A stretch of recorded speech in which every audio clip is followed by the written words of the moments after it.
Hey, you know who I am? It's your bitch. All right, let's recap. What do you remember? Christ. Well, don't remember much, but just tell you right off the bat that there was a big wet water monster, and he was coming at us, and we thought it would be a great idea to fight it. You know. Well, we didn't all think to fight it. Some of us was a bit trying to figure out what's going on. And Well, it was just it was rough time. I read its mind, I think. Well, you read its mind. I didn't do anything. I stood behind Alan. He stood in front of me with his wings up. And I thought you said you were fighting something. You know, you said you hide it. I told him to a damn octopus to save a guy's life, you know? I'm a fucking hero. What did you fucking do? Stand there and... Hang on, wait 2 secs.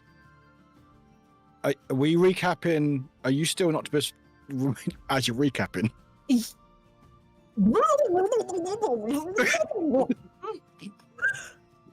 is happening while you're still an octopus. I don't know. Am I still an octopus? That's a really good question. Am I? Ollie? Am I still an octopus? That's a player choice. Oh shit. So we started out minding our own business. I'm out of character right now. We're starting out minding our own business until the water elemental comes and shows up and ruins everything. Right? Mm-hmm. Well, it didn't ruin everything. It was part of a test, but then actually realized that it was probably not as much, or it was more dangerous. Well, technically, it wasn't really there. It was Professor Havelock who brought him to life, right? And he's supposed to be controlling. Yeah. He wasn't controlling him. Yeah, or something else was controlling him, because from what I can remember, from reading its thoughts, something else was controlling it that wasn't in full control, so it was actually a bit more dangerous. They said it was going to be educational, but if education means, trying to drown us and kill everyone on sight, honestly, I'm not even worried about detention anymore. I'm also worried about class. Yeah, but it seems like, because I did relate to this, everyone, like, it was hearing the phrase kill them and teach Strixhaven a lesson. So I don't think that was a lesson. I mean, we've done quite a lot in the first day. I swear I did nothing wrong. I mean, we haven't done anything right, have we? Well, I mean, I did have a heroic rescue mission. Just pulled the Redicus right out of that thing. And you're probably just jealous because you didn't think of the octopus strategy. Just saying, Skylar. You will never know. Right. And don't forget that the shark teeth mermaid man Havelock, he had that weird transformation, right? You remember that? I also remember something else. What's that? Didn't someone else save you? No one saved me. Listen here. And Rick right in there. I didn't. I was fine. I was. You were fine because you got saved by Nim. What? I didn't need saving. I went in there and he was like, "Oh, just take everyone out." He was trying to be the hero, but in reality, it was my brilliant strategy that got him out there and gave him life in the first place. Didn't even have to give him CPR. Just saying, that's how you spread COVID. I think that's like it for the recap, guys. We just fought this guy. That's it, right? Oh yeah, and also by the way, sorry, I just realised some Fugies just disappeared on the screen, or a couple disappeared. That confused me. I just appeared. I didn't want to destroy. I was like, did anyone just disappear? Just mean Sly. Oh, there I am. Whew. Yeah. Sorry. I think we scared the players away. Give me a second. Hold on a sec, guys. I'm having a problem with my camera, so keep talking. Oh no. Okay. Right. I'll carry on. Just to remind people, at the end of all that, we did have a very important conversation, with Professor, Havelock. He dismissed anyone that wasn't a first year because apparently, they didn't have the same whatever's going on with us, he suggested that we may have the potential to be what's called an auric, and we all had little flashbacks to what our different knowledges are of aurics. And that's where we ended. Yes. But yeah. And our yes, Cassius lost his shirt again, and our lovely Talon accidentally created a large burst of flame that might have scorched some people on accident. And yeah. Okay. If you guys want to, we can take each other's hands and go into the magic world together. I'm here for it. Perfect. Let's do it. By the way, someone has made me wet. Don't be suspicious. Did you say, I'm sorry, somebody got me wet? Yes. No, I said some of our hands may be wet. Your class, which consists of all of you, find themselves in a waiting room. Several minutes have passed from the battle out in the courtyard to where you are now. You are in what is considered the crux of the office building, where small offices are delineated to different professors, courses of study, and the like. The room features a coffee table, a large magical dispensing water tin and coffee percolator, and there is a tray of what you suspect could be stale biscuit cookies. The only sound is the tick of the clock and your breathing.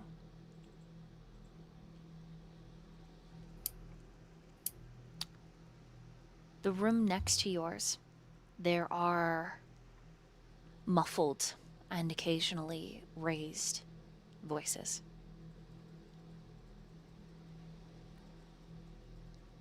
Outside, few people pass in the hallway.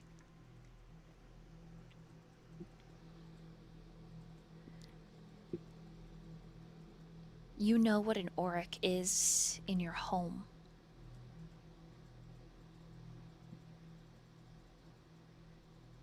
But the revelation from Arnav feels like an accusation. You've done nothing wrong. But regardless, the scholar within you, the student within you, the guilt, it's hard to deny. It's that uncomfortable feeling where you know you've disappointed a well-respected adult, coupled with the shame and embarrassment of failure, when in truth none of you have done anything to fail. The air just hangs heavy around you with these tumultuous emotions.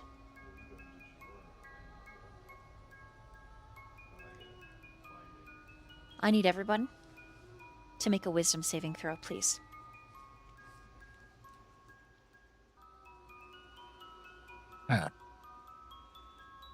And then in the order that you posted in the dice blocks, please say it out loud so that chat can know.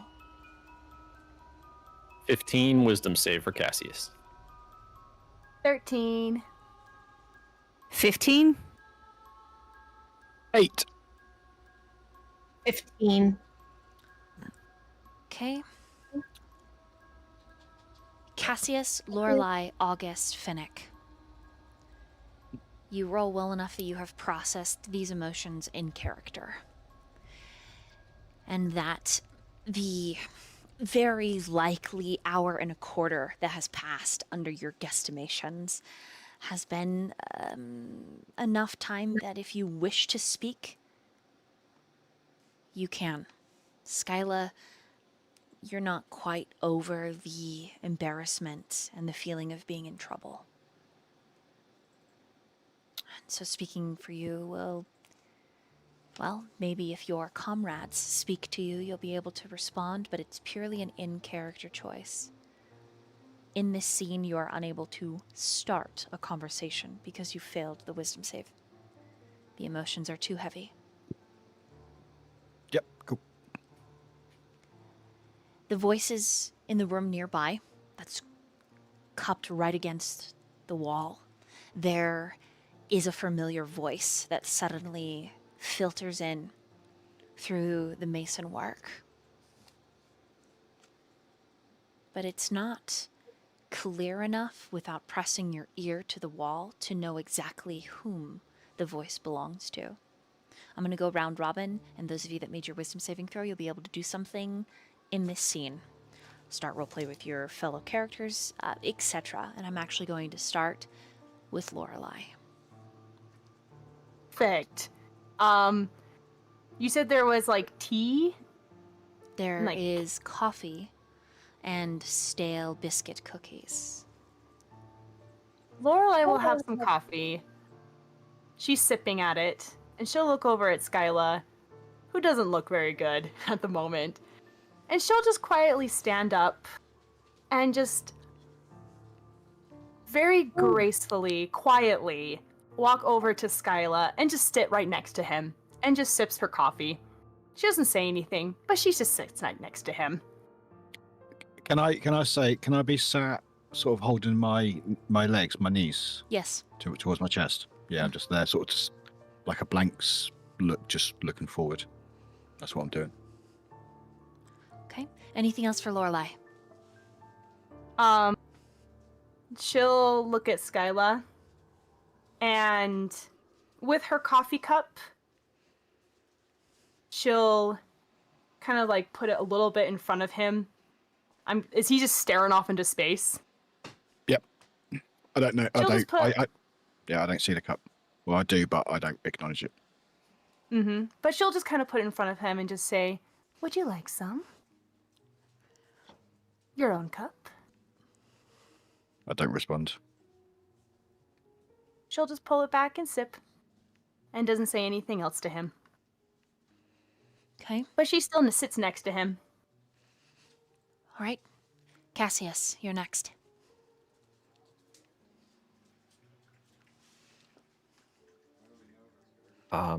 He is gonna kind of, I guess, lean over to Finnick. Finnick, I'm... Firstly, I'd like to apologize for getting so upset, earlier. Honestly, I don't really remember why we're here. Sometimes the rage kind of clouds my mind. But it doesn't really feel right. Can you remind me exactly what's going on? Well, I mean, what? We kind of, you know, how they always say that this is kind of like everything's like a test, right? Finnick puts his arm around Cassius's giant shoulder. He kind of has to like reach up because Finnick is so small, and he pats you on the back. He's like, you know, we all get angry sometimes. It's totally fine, friend. I wouldn't worry about it. And as for what happened, honestly, I'm gonna be real with you. I know I said I'm smart, but I have no fucking idea. All I know is that maybe we, this is all a test and we kind of maybe messed it up. Maybe. But I mean, it's fine. Right? I mean, it's fine. Is that what the professor said? I don't This know. was a test. I don't really always say that something's in the test, Cassie. Sometimes it happens. It's like a secret test, you know? It's all in secret. We don't know about it until after it's happened, you know? Hmm. With that, Finnick is like, I mean, if you really, really want to find out if this is a test, well, I mean, we can, we can find out. If you're interested. He's kind of like he elbows Cassius. Like, hey, buddy. I mean, I would prefer to know if we are capable of attaining that knowledge. All right, great. Come here then.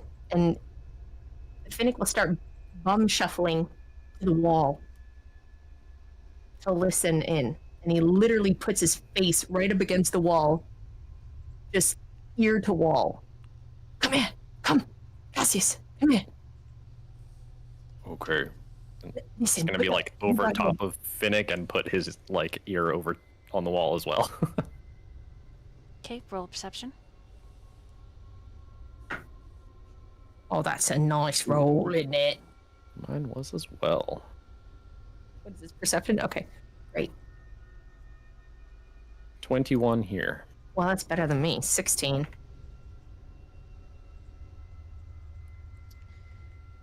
Okay, hold on to those. And we're gonna meanwhile over to August.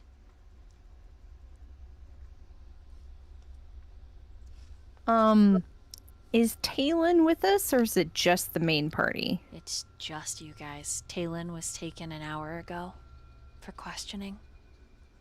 Okay. He, he's just kind of sitting quietly, watching Finnick and Cassius, thinking how ridiculous that's gonna look if they don't get back to their seat very quickly once that door clicks open. He's thinking about doing it himself. I was like, Do I see August looking at us from where they're sitting? Probably. Finnick will probably give them the eyes and like wave them over. Like, come on, come here, come on, hurry. and what if you get caught? What? I won't get caught. Shh, come on. You don't know that. Yes. Oh, If you'd like coward. to sit with us, you're more than welcome to. You don't need to be alone over there.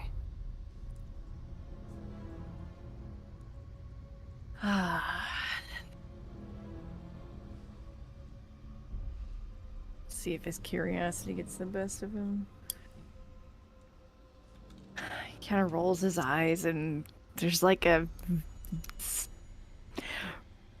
the body language of resignation.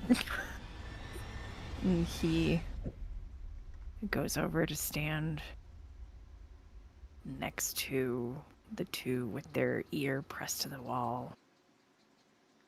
All right. Are you face to face with Finnick? It depends on the positioning. Like, are you? Ass to ass.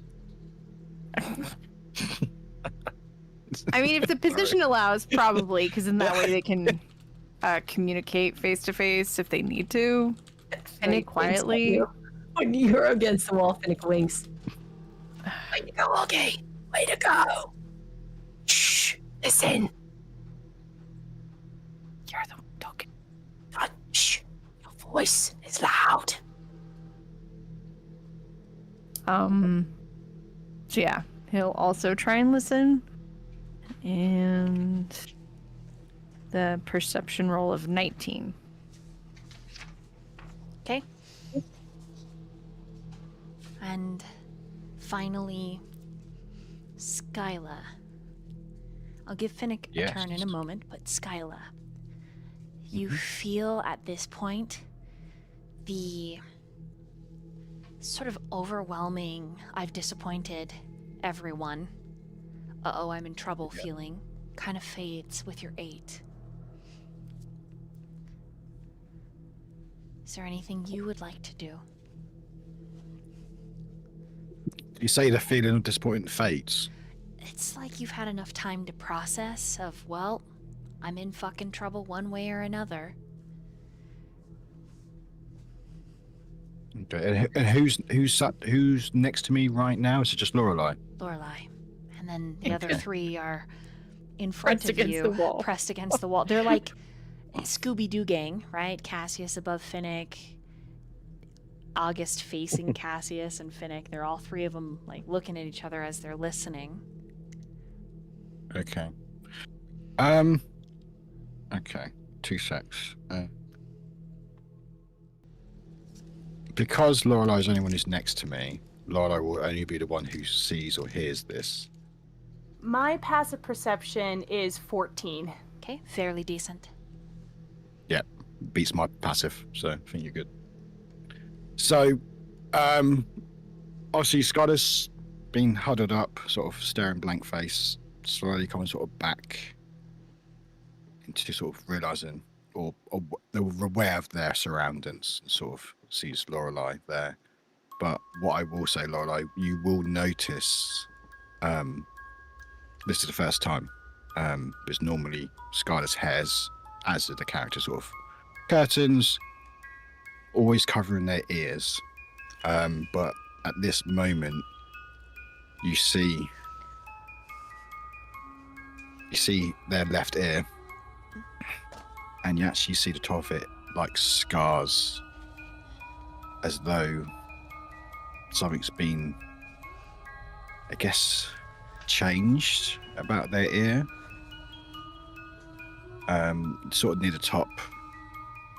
So something's been like surgically removed or changed in some way. The ear looks like a standard ear, but you can definitely see scars on top of it.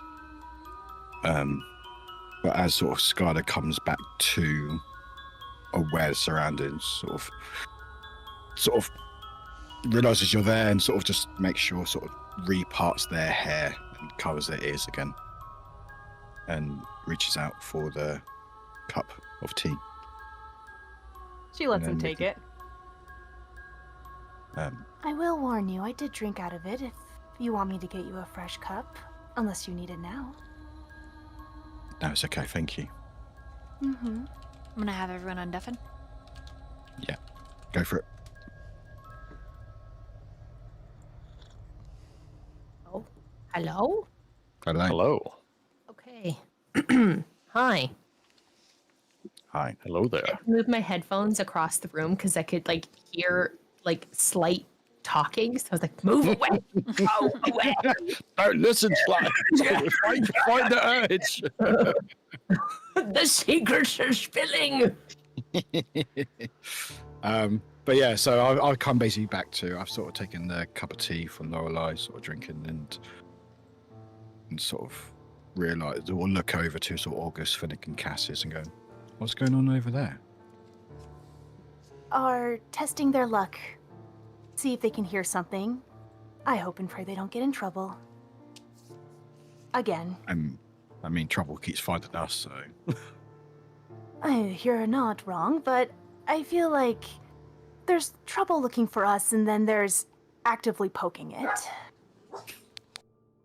Which I think we've done a few times already. Ah, unfortunately.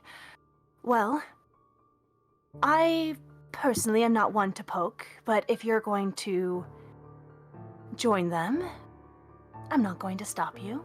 Or you could be safe with me. I'm intrigued when I do get up. I do reach out my hand and say, you can come along as well if you want to. I am not at the liberty of getting in any more trouble than I currently am in, but I appreciate it. Fair enough. And I sort of pass the cup back. Thank you. And I walk over to the group. Anytime. All right, go ahead and roll a perception. Yeah. Perception is... Get me tucked in the box. That is... Oh, I thought I got good perception. That is a 17. 14 plus 3.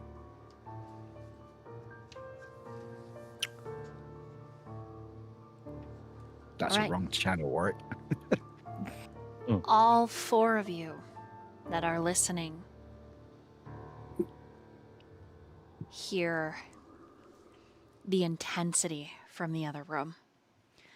The sound of a door clapping open and slamming into the wall that connects the 2 rooms is a hard smack, followed by Arnav's voice.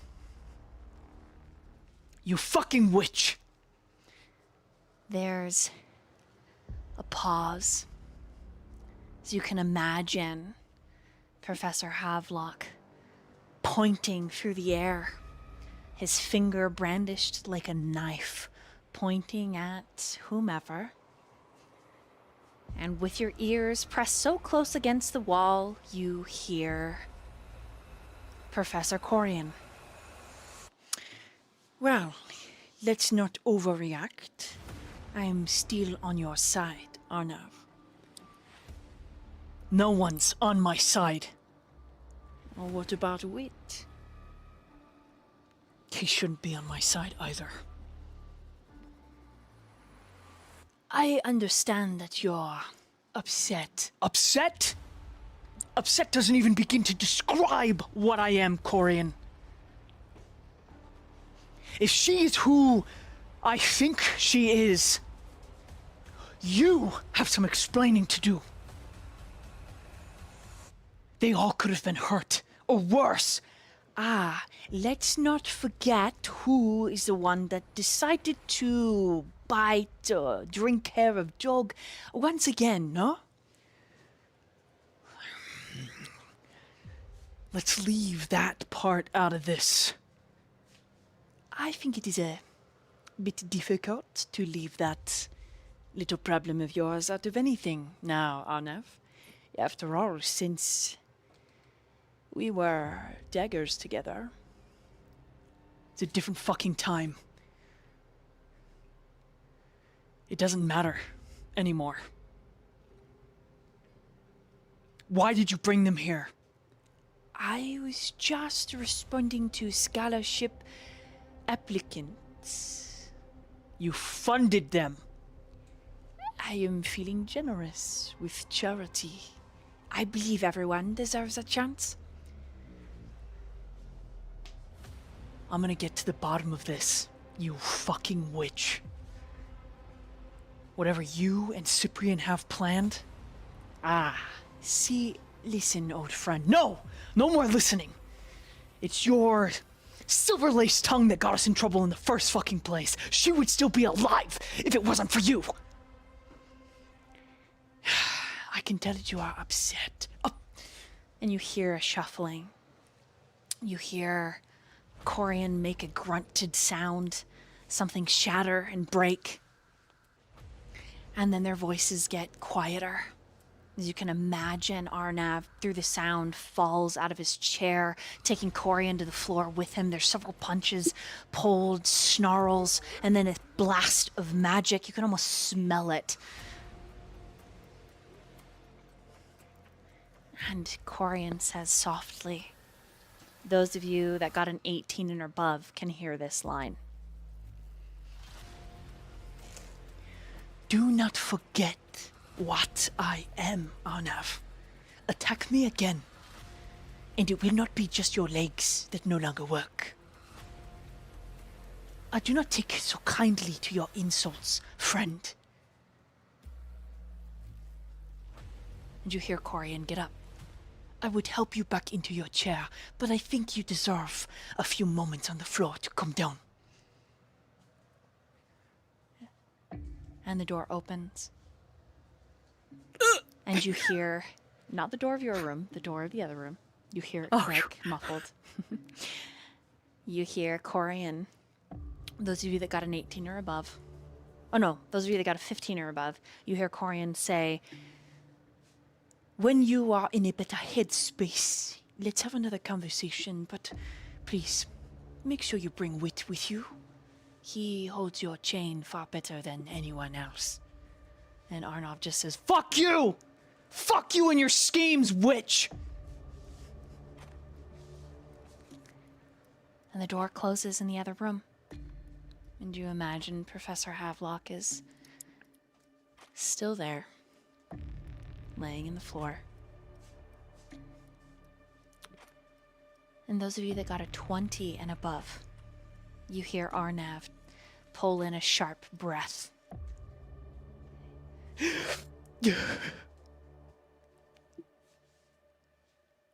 And then the sounds of choked sobs.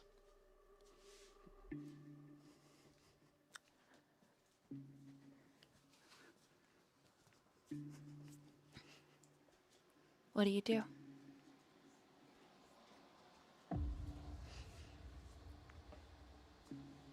Hey, Nick, there was no mention of a test. Oh, This seems like a yeah. private matter. About that. I feel like we just heard a little bit too much. I think we just heard just enough, don't you? I mean, oof.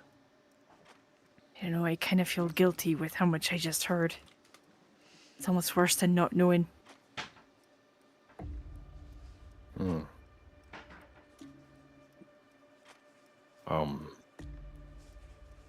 Do you think we should go and check on Professor Havelock? I'll do it. What's wrong? What's wrong with Finnick? Uh-huh. At that moment, I need everybody to make a perception check. When Lorelai sits forward, everybody perception check. Oh, including me? Nope. It's a perception check about you. Okay, never mind. Great. We're talking about you, not to you. Fantastic. Doesn't make you feel better? She's right there. That seems a little rude. And just turns and stares.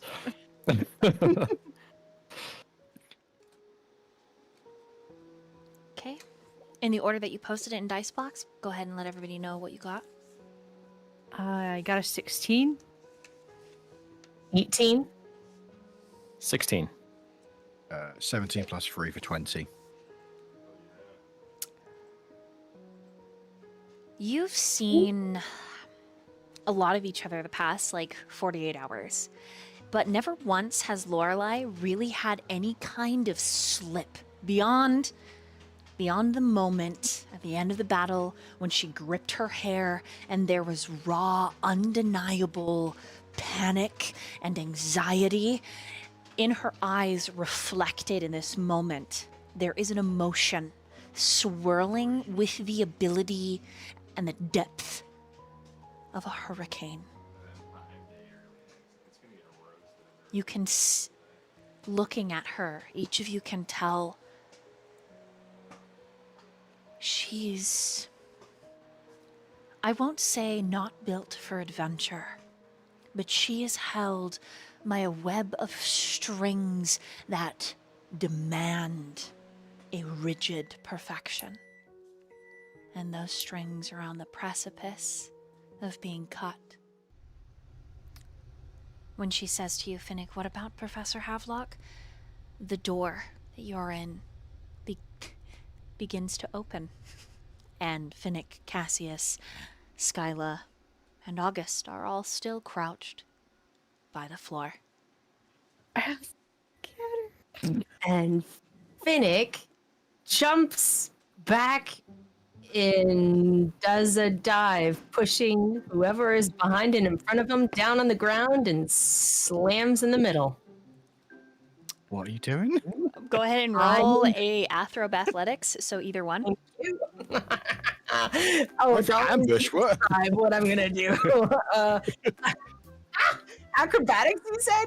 Oh, honey, yeah, that's a 20. I know what I want.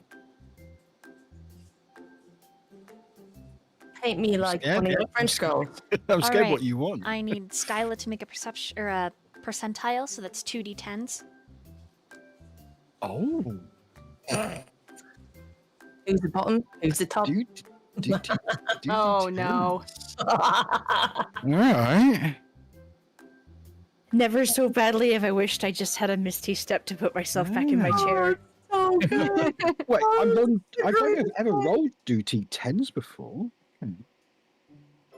Just roll. So, Awesome. okay, so you have 2 dice. One of them has like Yeah. 10, 70, 30 on it. And then the other Yeah. one will have like 0 to 10, right? No, I've got duty. I've got duty. Do 2d10s. I'm just fascinated by it. That's all. Oh. Wait, what? I've never. I think I've ever rolled 2d10s before. Just interested. Anyway, 10.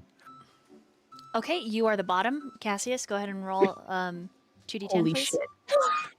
I mean, if that was a choice, I would have told you I was the bottom anyway. Oh my god. Oh, Finnick gosh. didn't really specify, so you're just going to end up in some sort of dimension. Don't worry. Cassius? Oh, Philip knows where he wants to be. Oh my god. This is so funny. 7. You're underneath Skyla. So you're the Good thing. bottom. Wow, Yeah. this is percentile, right? You guys Okay. were rolling Right. percentile. 2d10. Damn. Am I the sandwich? Is it 1d100 or is it 2d10? 1d100. Oh, then I got 52. Okay. Then you are a top. Okay. Okay, August. Wait, really? You did a 10? Yeah. Just a 10. So roll 2d10. So it's a You rolled- 1d100. It's one, yeah, that it's you only rolled a 10. So you rolled a 0 on the other die. Oh, so Skyla got a 100? No, that's what I'm Well, asking. Skylar, what did you get on your dice? What number did it say on the Percentile die? dice is 2d10s. Percentile dice. Yeah. Oh, it was. What was it? It was 7 and a 3. Oh, a 7 and a 3. So okay, so Skyla's on top. Cool. Perfect. I told you I've never rolled 2d. I didn't know. I just added the numbers. No, it's together. okay. It's okay. I'm so sorry for the confusion. That's my bad. You can have an inspiration No, it's all for. No, that's all good. All right. So yeah, I rolled a 7 and 5. Yeah, it was 7 and a 3. So I got a there 4. Okay, so here's how it goes. August is tossed, and you hear something kind of pop in his shoulder and his knee, as then Finnick lands on top of him, and then Cassius lands on the top of the both of you, and then Skyla just sort of leans with his elbow on very top of all of you as the door opens, and a facility member, a faculty member steps in, not one you know, just one holding a tray of new biscuit cookies that asks, "How are you kids doing?" Looking at Lorelai, who's sitting forward in their chair, and the rest of you on the floor. Everything. Getting a little bored. broken something. We're just getting a little bored, but thank you for the refreshments. Sure. Sure. She replaces the cookie tray. Just Well, that was fun. looking at the 4 boys. Oh, Could when we will get be a bit of spoken privacy, to? please? We're out in the hall. You're asking for privacy. Oh, It's God. fine. I'm sorry, but in the rules, there's no fornication in any of the offices. We're not Uh, We're not what? yeah. What? No, we're also not technically in the we're office, I training. suppose.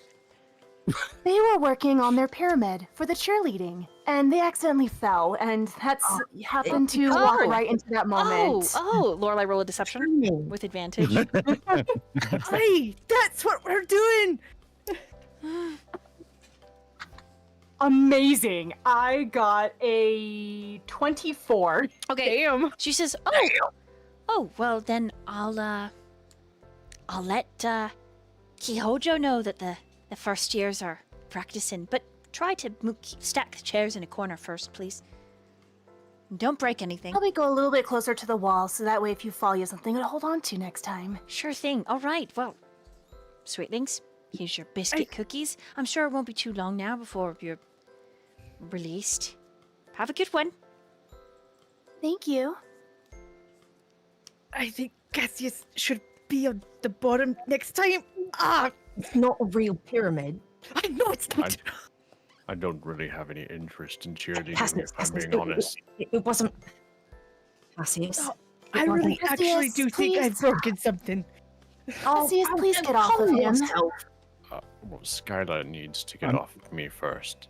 I mean, this is quite. Oh, okay, fine. I'll move. Thank you. Head off. Finnick on top of August. Yes, August is on the bottom. Face to face, like face to face or butt to Face to like what's face. the positioning? Yeah, face to face.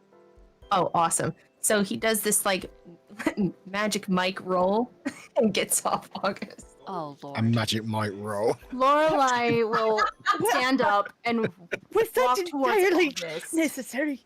So Lorelai is moving forward. She's gonna look at August and say, Is there something actually hurt? I could do a little bit of healing if needed to. Are you okay? I think I just wrecked my knee and my shoulder feels a bit maybe like it's possibly out of place. I could just think about the doctor. Never mind. Do you think a cure wounds will help? I don't know if it was just superficial damage or more than that. I don't know. I think if maybe, I mean, have any of you ever set a shoulder before? I think you could probably just pop it back in and I'll just grin and bear it for the rest of the day. I don't. I have. He's just gonna grab your arm and just pull it. Does like, it? Cast renewal at the same time. Okay, go ahead and roll a medicine. Let's see. That is 14. Right. It is a grab and pull. There's a satisfying click. But August, you let out a grunt, and then soft magic renewal. It's a homebrew that speeds up your natural healing process, and so it assuages the pain. Finnick, meanwhile, this is happening. You're closest to the wall. It sounds like the chair. Arnav might be trying to get in it, but he loses his grip and it goes sliding and slamming on the door of the other room.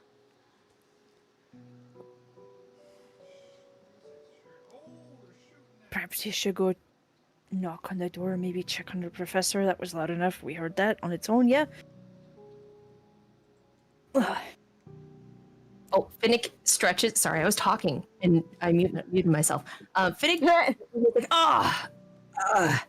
give me a sec, guys. I'll be right back. Just gonna go check something out. Yeah, and he will go to the next room over. insight. Oh. Go ahead and roll an insight. Going to the room that isn't Havelock's?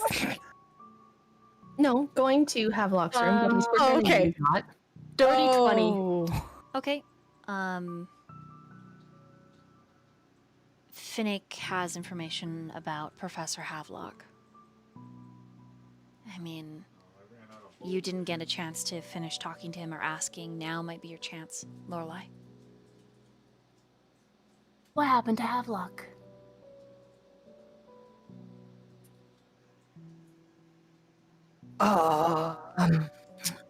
What do you want to know? Is he hurt?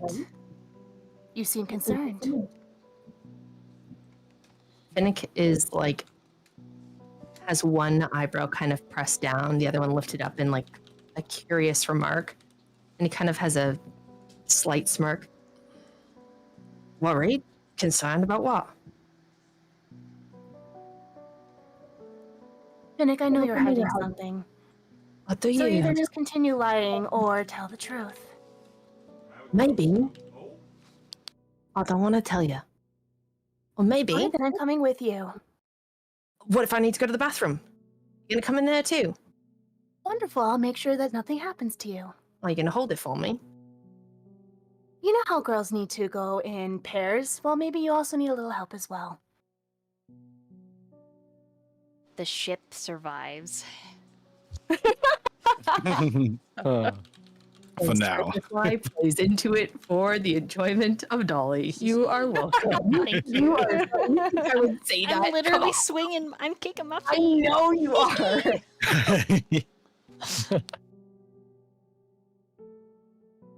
All right.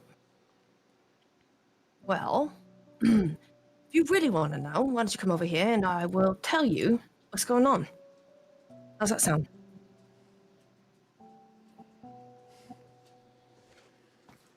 Come here. She'll slowly walk towards him, cautiously. So here's the deal.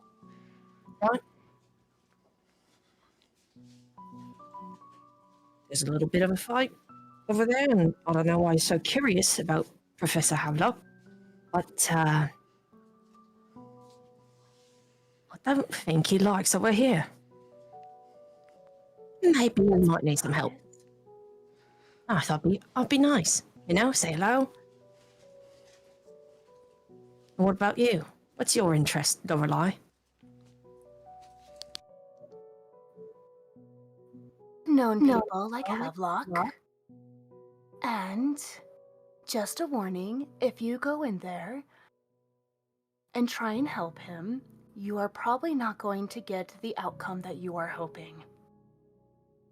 And what outlook is that? Just say on the first day he allowed a water elemental to attack first-year students who have never fought. Do you think he is going to be kind with you wanting to help him?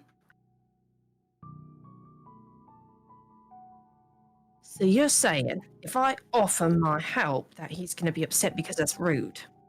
Yes. It's rude to ask, okay, so what if I go in there demanding answers instead? Using it as a way to hide the fact that I want to help him. You're more than welcome to do whatever you want. I am concerned that you're going to get the result you're not looking for. What am I hoping for, Lorelei? Really?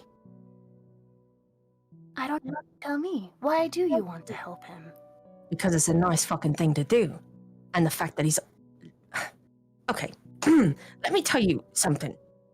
All right? He sounds like he's struggling over there. I'm not saying I'm going to go pick him up, because that's fucking rude. That's weird, because he's an adult and all that kind of, you know. But maybe we can go and take a look, see if he's injured.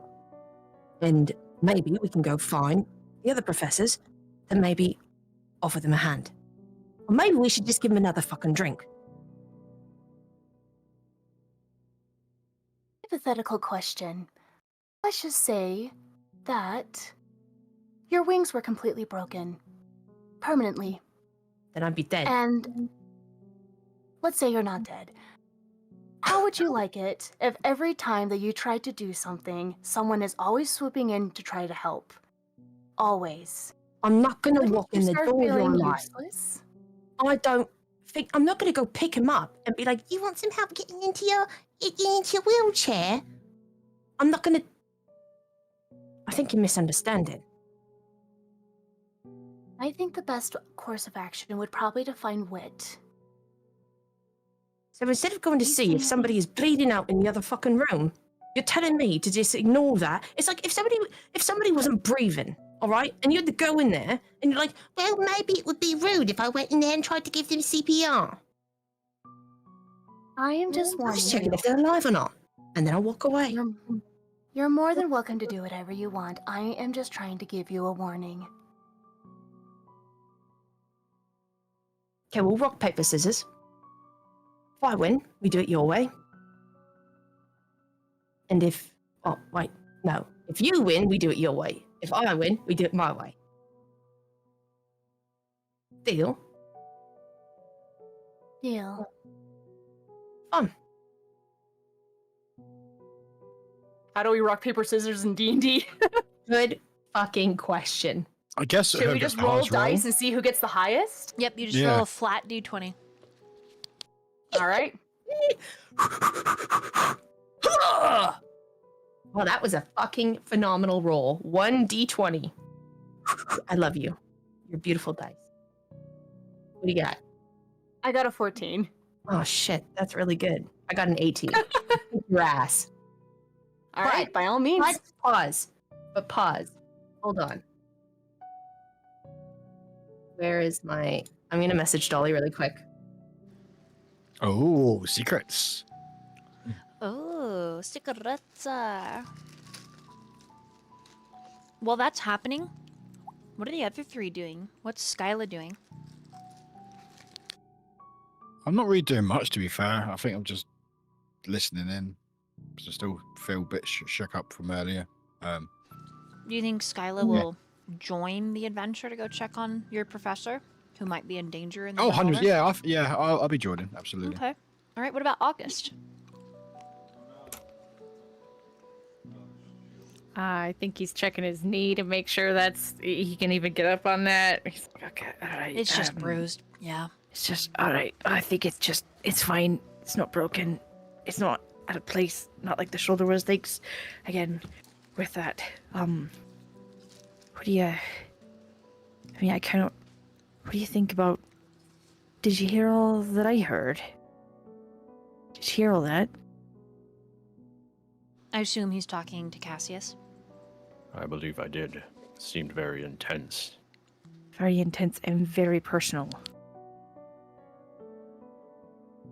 I feel like, I don't know, I suddenly have a immense amount of guilt knowing all that.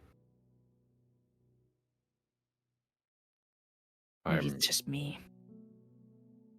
I'm still a little bit confused, if I'm being honest. I don't really know why there's such intensity right now. I'm feeling as though I missed something.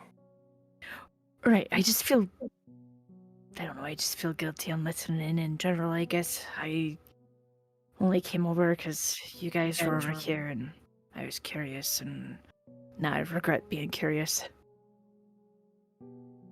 Just, I mean, they weren't being quiet, but at the same time, it was behind a closed door, so was it necessarily for all of us to... I don't know. Maybe it's just feeling guilty, that's all. Is all of this simply because Professor Havelock lost control of the water elemental? It didn't sound like it to me. I mean, I definitely think that probably triggered the entire stream of events and conversation, but it didn't sound... I mean, they didn't really mention the water elemental at all in there. At least not that I heard. It sounded way more... I don't know. It sounded way more involved than that. At that point, Finnick, what'd you get on that sleight of hand? 21. Lorelai, you win. The rock, paper, scissors. Oh.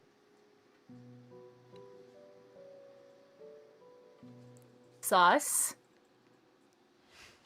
Would I be smart enough to insight that, since I know that he has done something like that before? What's your passive insight and your passive perception? 14 perception, 16 insight. Was it Lorelai who noticed that I faked it the last time? I thought it wasn't. I thought there was only one person who saw it. Was No, August, it was the book, like your story, that... yeah. Okay. Yeah. I would say a 16 passive is enough that you can question him on it. I mean, it seems like you won fair and square, though. But you can... You're a little sus, but there's no obvious signs that he let you win. Not at all. Lorelai will just cold stare at him. Oh man, you won. That's fine. Guess we'll do it your way then. You seem a little less disappointed than I expected. Disappointed? I'm freaking mad. I don't like losing. She grabs her phone, and Whit gave us his number, right? Correct. Yeah, he did. And she'll call him. Okay. But she'll still say, Because I'm so graceful, if you want to go in there, you're more than welcome to. I won't stop you. and she'll put the phone thing Both to of his her hands ear. up. And he's like, put it on speaker. I said we do it your way. Fair and square, you won. So, there it is. We do it your way. And if it doesn't work, we do it my way. Simple as that. Whit answers ringing. on about the third ring. He says, "Hey, are you all right? You okay?" Yes, we're all right, but I don't know if Professor Havelock is. Ugh. Do you mind assisting? Give me the phone, Lorelei. Hello, Mr. Witt. Don't steal my phone! And she'll grab it back. Okay. With Professor Witt, there's a slight problem. I believe your friend had a bit of a mishap and is currently on the floor in the office and is struggling to get up. And Lorelei here said it'd be mean if I went in and tried to offer help. So we've decided to call you and hope that you can help him because he's currently on the floor because him and another professor got in a bit of a tiffle. Shit. I'm with Olivine right now, and she hasn't gained consciousness. Well, I'm sure she'll be fine. Maybe could you like wheel her Do you here? have any advice? If we are supposed to help him or not, or should we let him do it himself? He's fuck. I can't leave her. Not yet. I'm Okay, I'm then what we helping do, you let with him- some wait, of. wait, what do we do? You hear conversation, in the background, and Wit's like, I'll be right. I'm coming right now. He's all bark. He's not a lot of bite. The only time he's ever bitten anybody is when they've tried to put him in the water, and it was me. Okay, so we should go in and just be super nice, or shall we go in with an ulterior motive, or like He doesn't respond well to fake kindness. Just tell I'll him go how in it there, is. tell him you want to fucking help him, and he can shut the fuck up. Is that what Right. you're saying? Oh, sorry. Apologies for the language. I'll be there as soon as I. Yeah, I'm coming. And you hear someone that says, "Professor Witt, she isn't responding." And he's like, "I understand. You just take care of this. I'll call Professor Yolthus." Professor Witt, we've got this handled. I know you don't know us, but listen, we're the PP Pact. We could do anything. You take care of the nice, beautiful professor. I don't want you to panic. She is okay. It's just I'll explain more once we know all of the details. Just take care of them, and we'll do what we can here. I'm sending Professor Yol. And then he hangs up. Well, that's great news, isn't it? Or like, we to do it my way in the end, anyway. He Are you stretches. sure about that? Oh, absolutely. It's gonna be All great. right. Here if you You coming? And she'll back up. Oh, you're not coming with me. Oh, you still wanted me to come? You don't want to? You were pretty adamant about. It's up to you. Do you want to come? Do you not?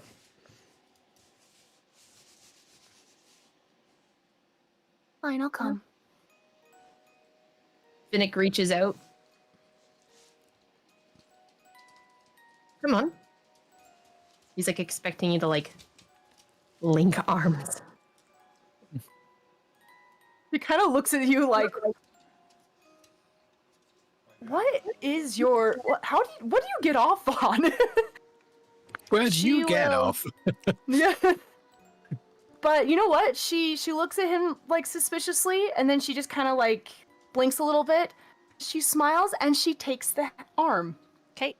And I need to know what August and Cassius have decided to do, because I know that Skyla is going to follow. Mm-hmm. Do we see them making their way?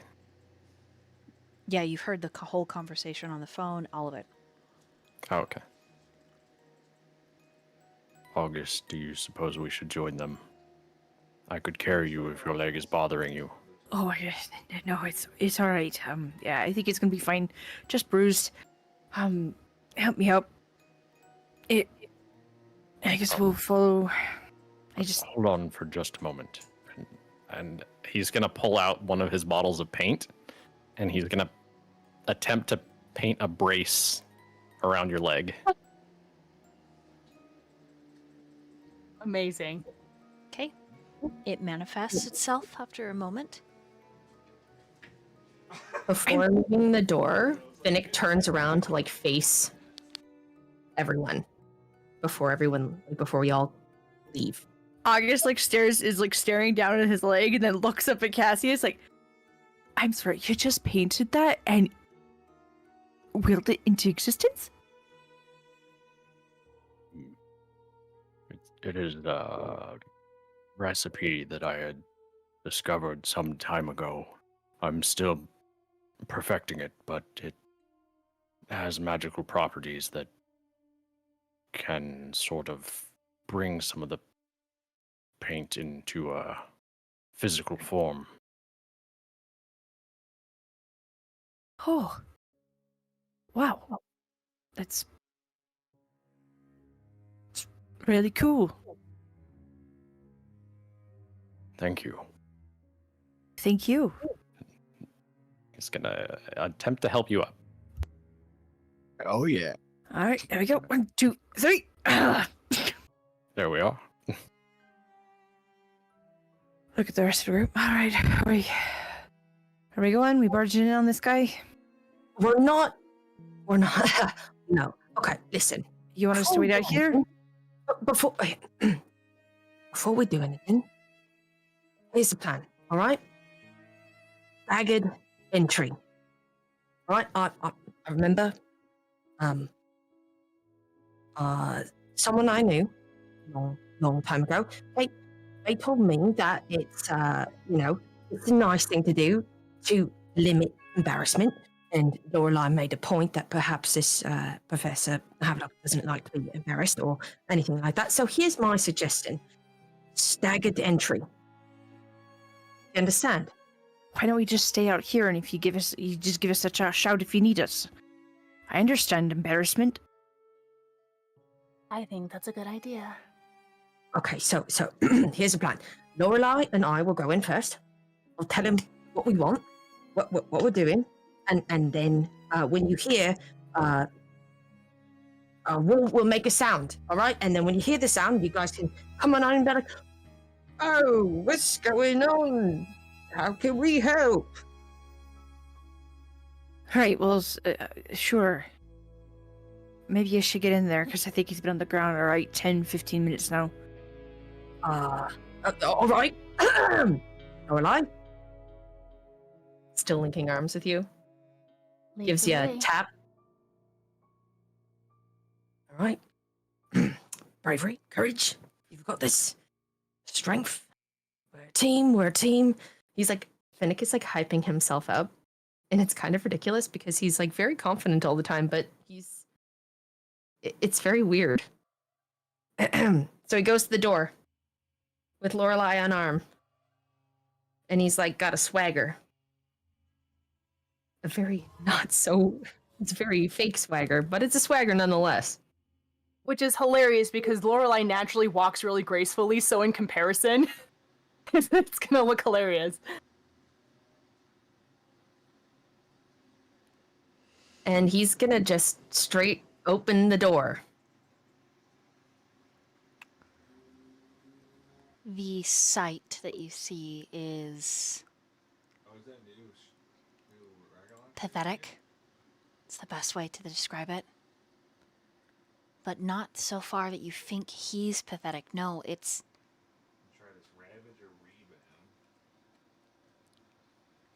He must feel that way about himself. The professor is in the dark, curled up on his side. His legs are twisted at useless angles, but his big arms have wrapped around himself. And he seems more like he's just accepted that he's going to be on the floor for a while. His chair is tipped over on its side, the wheel still very slowly spinning. And then he speaks when the door opens with a soft click. I don't want your help, Wit. Sorry to disappoint. I'm not Wit. You see him tense. You get a flash of him turning to look at you, and the hair that looks like twilight slides from his his neck and his shoulder. He's wearing a shirt that looks like it might have fit him at one time, but is far too large now. And those finned ears, those beautiful sea elf ears, the way the light, what little there is filtering in through the window, hits them, they look like wings to you, Finnick. He just grumbles.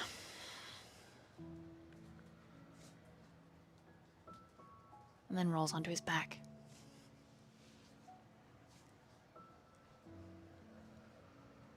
He sees you and Lorelei. His expression, it's clear. He's uncomfortable. Maybe more than ashamed.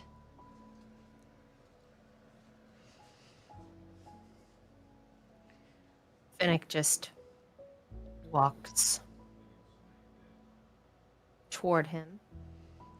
As he's walking, he flips the chair the right way. It's fairly heavy. Well built, though. Roll a athletics. Lorelei, need help. Please help me. No.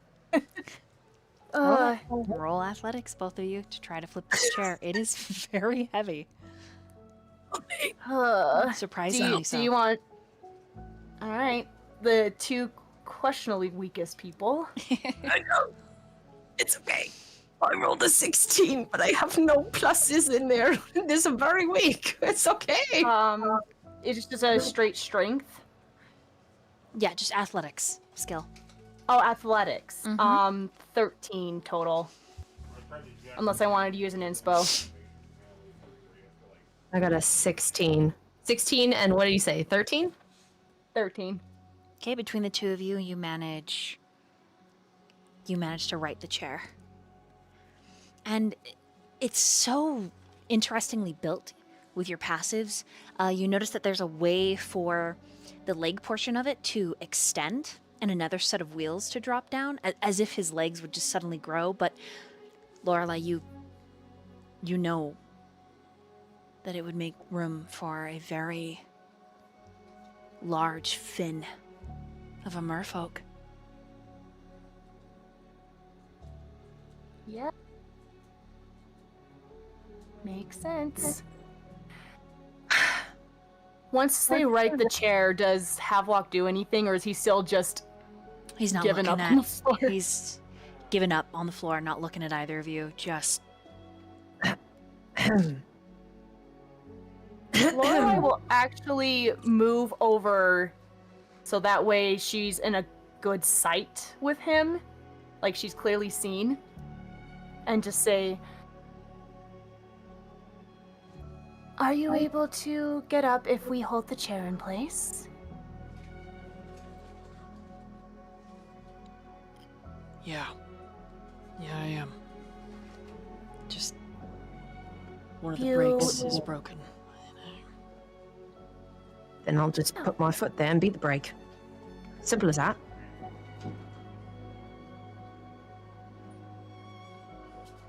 Nick sticks his shoe, which is so beautifully polished and unscuffed, behind where the wheel brake should be. okay. To aid him, I need the both of you to roll strength or dexterity saving throws. Well, definitely dexterity. You're trying to kill me with that strength. definitely dexterity as well. Bard love, let's go. Maybe one of these days I'll make a character that's strong. I don't think. Oh, I have one character that's kind of strong. Yeah. That was a nat 1. Let's use an inspo. Ow. That's an 18 dex save. Okay. That is a 17 dex save. Okay, it does require the both of you. It looks like several pieces of the chair are they need repair because it's not just one break, it's both. And when he shifts and he moves, you can see that his phone It's open on the screen, and you see Kahojo's image and messages between the two of them. The last message from her says, "I'm on my way." The 3 students that are out in the hallway roll a perception.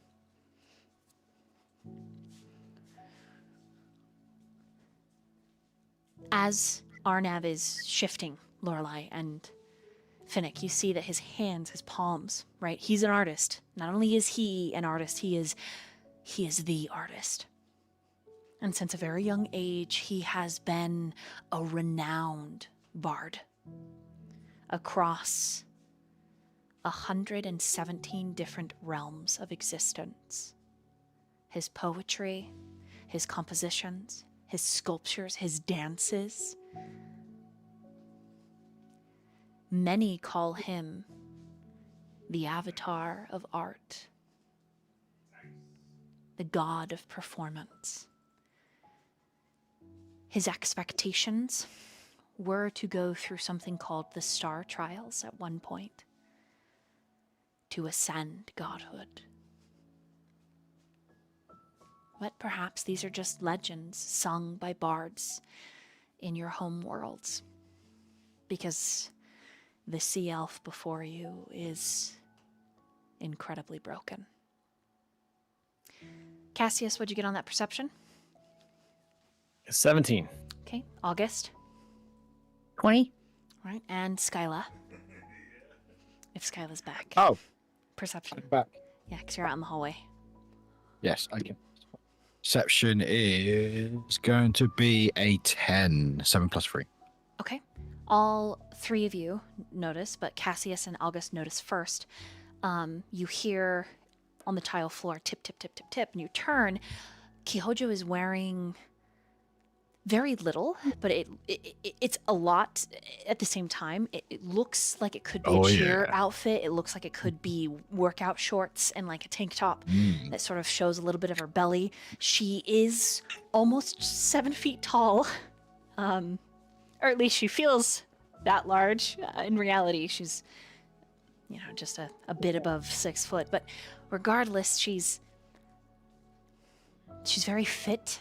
And the 3 of you, Skyla, when you notice, it's, the 10, it's a little shocking. And she says, "Is Professor Havelock okay?" Meanwhile, at the same time that's happening outside, Finnick and Lorelei, Professor Havelock says, I need one of you to help me with my legs. Lorelei will do it. and as Finnick holds the chair and he does heft himself up into it, you see his palms he's been using as the brakes for however long. And so they are calloused and rough, and the knuckles are overly large. It looks like at least a finger on each hand is broken, and he's done nothing for it. They're at odd angles.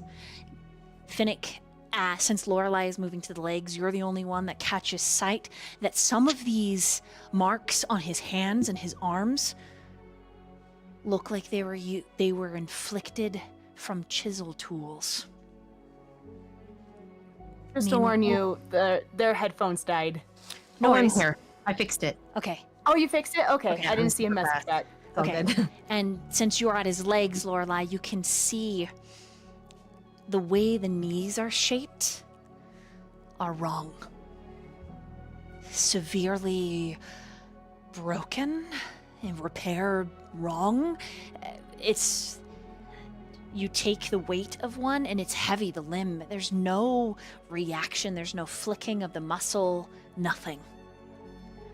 And he gets into the chair and he goes to pull the belt that goes across his waist, and it snaps. And he just sits there, head bowed, long hair spilling into his lap. I'm sorry for earlier. And I know no amount of apology excuses my behavior. I'll see you in class tonight. I just need a bit, and I'll explain as much as I can. Please excuse me. And Lorelai. Oh, sorry. Nope, you're I fine. was gonna, yeah. Okay, go ahead, Lorelai. You're all gonna get a chance to roleplay. Lorelai- All 5 of you, so don't worry. Lorelai can go first. Lorelai wanted an insight if Havelock had any glimmer of recognition. Go ahead and roll.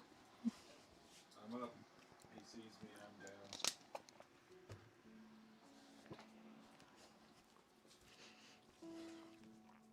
That is a dirty 20. Absolutely. When your gazes collided, as you were helping him fit his feet into the stirrups, the way he was watching you was almost uncomfortable. Because you can tell that he's not sure where you are sure. You know, Lorelai, and he doesn't yet. Not for sure. And you think that if Finnick wasn't in here, he might comment. But then you and Finnick at that point would hear Kihojo because the door is open.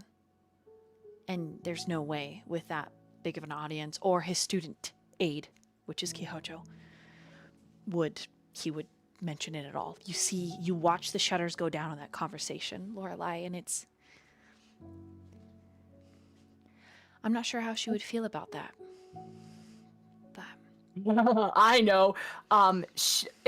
If he has any type of even micro expressions, she would probably just give him a small understanding nod.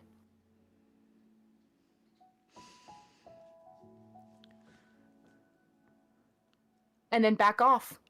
okay, I gotta make a roll. Hojo. I gotta make a roll. Hold on. I gotta make a roll because you're all gonna get a chance to roleplay. But Finnick, you need to roll perception because you're the only one in the room that's gonna get to see this, other than Lorelai.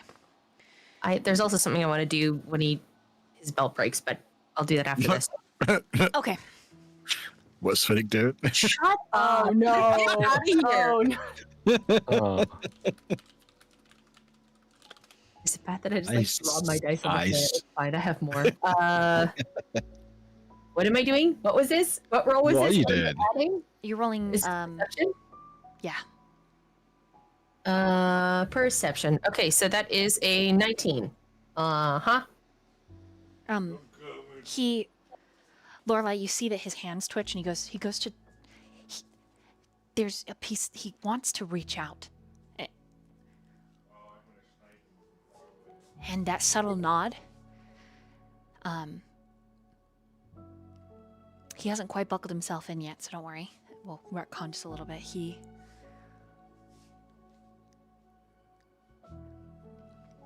Are you?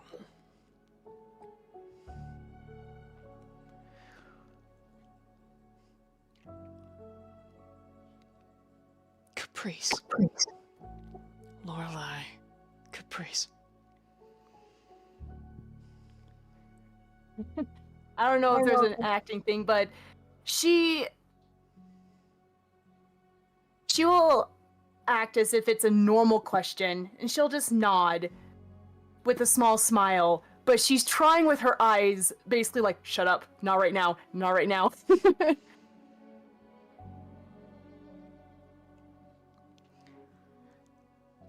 He blinks several times and just nods. And then he goes to do the buckle and it snaps.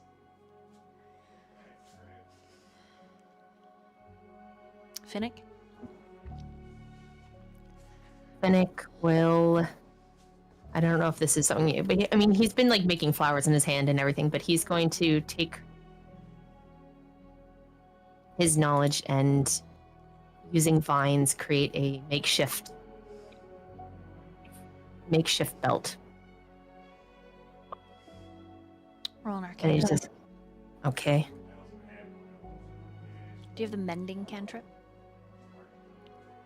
I don't know. You made my character sheet. I haven't touched Go ahead it and look since on you your made it. your spell tab under your cantrips. Okay. No. You gave me something else. Okay. Can I help? Potentially. Okay. I have got mending, but I don't want to sort of interject. What'd you get on that Arcana roll? Oh, sorry. I was looking at the spell tab. I didn't roll. Hold on. That's a nat 20. Plus Arcana plus 3, 23. The leather responds to your arcano-botany magic, as if it itself is very comfortable or was crafted by a master of arcano-botany magic. But the belt is still broken. It would require mending to fully fuse it back to what it was. As it is, you can tie the vines that you have and attempt with a sleight of hand, but the excess time that it would take to tie your vines, now that you've created them, you don't know if Arnav will let you.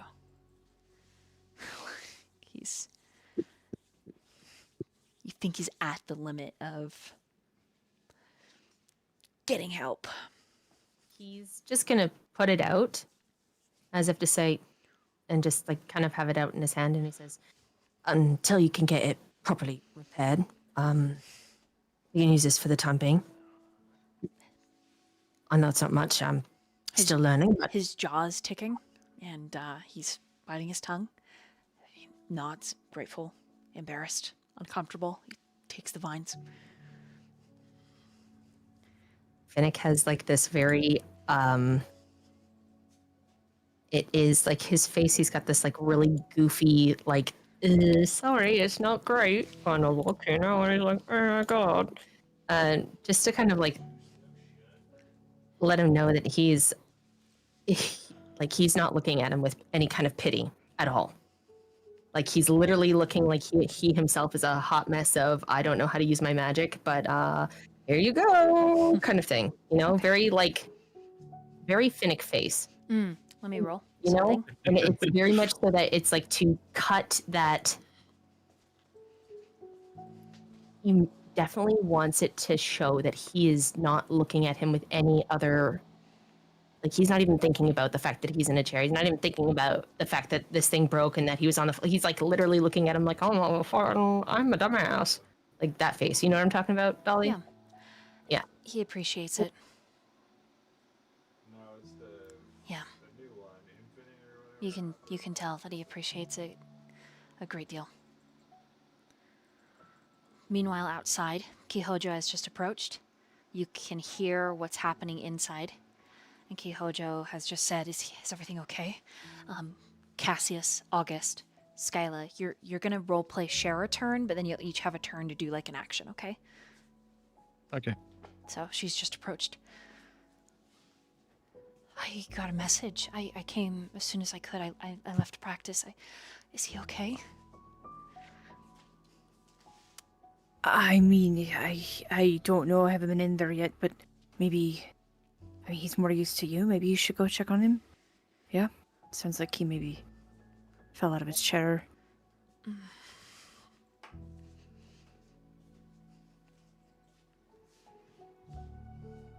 Skylar, Cassius, any roleplay from either of you? Cassius just nods, affirming August's statement. Okay.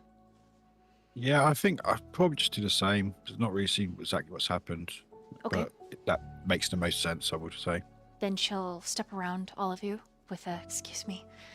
And she kind of has to duck to get into the door. And she says, Professor Havelock. And he wheels back away from Lorelei and Finnick and slightly turns. So that his profile is to you and to the door.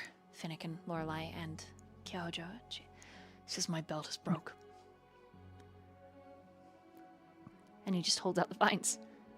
And Kihojo looks a little confused. That's no problem. I can carry you in the chair. And she flexes a little, pops her neck, and steps in further. And he just lifts his hand. It's not necessary. Just, I'd like to go back to my office.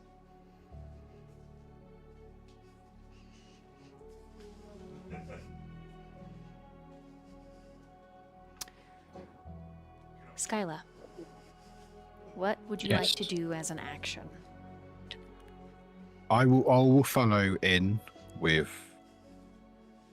I guess everyone else is moving in, so I move in. Do I see the belt? Yes, he's holding of- the vines of- and the broken belt in his hand. Kind of. You think it's a sad attempt at a joke. You think that it would have been a joke, but it's flat because of his emotions. There's just a lot. Yeah. Mm-hmm. I slowly approach, reach out my hand and go, "May I?" Implying that I will mend the belt. He drops the vine in the belt. The vine he drops in his lap, the belt he drops on the floor, and looks away from you. His blue sea elf ears kind of they flex a bit, and he's embarrassed. 2 secs. Think is Discord okay? I think Fuji's just disappeared. Are we back? I fixed it. They're back. It's me. Okay, cool. Hi. Are you the problem? I am the problem. I'm always the problem.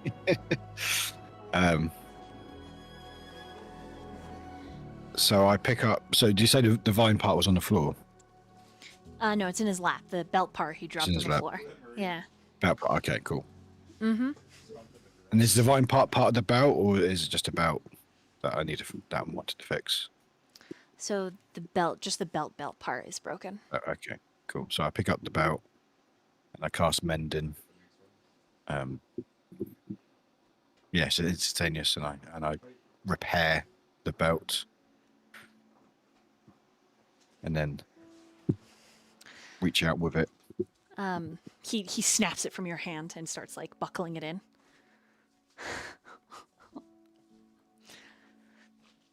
Kihojo for him says, "Thank you, Skyla.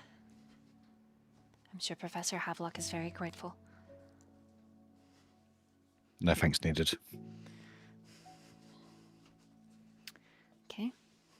August, your turn. He doesn't want to crowd the room. He stays out in the hall. He just waits by the wall, standing out of the way for whoever may come out. Okay. Yeah. And Cassius. Yeah, Cassius is gonna stay by August just in case August needs additional support getting around. So Okay. And even when Kihojo goes to assist him, he insists.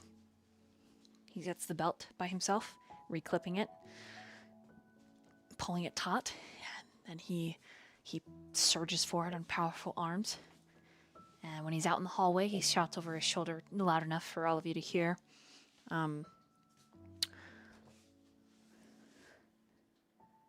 You're dismissed. Report to the cafeteria. It's lunchtime. And then continue your sessions,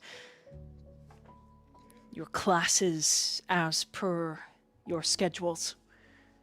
I'll see you before detention.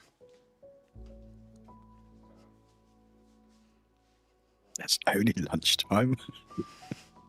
It's been a wild morning. You've missed one class so far. Already? Mm-hmm. I mean, she got detention as well. I forgot about that. I didn't forget. When so as he's wheeling away, Kihojo like ducks out and she looks at all of you. You're all really something special. Most first years would be absolutely terrified of Professor Havelock. And she bows suddenly at the waist. Thank you. He really isn't that bad. He's just hurting. Misunderstood? Broken. Yes. Needs support. I just thank you. August just nods. Skylar bows in return. I'm also looking forward to all of you trying out for the cheer squad. Oh. And she grins. She grins. Cheer squad. Yes. Maribel, the janitor, told me.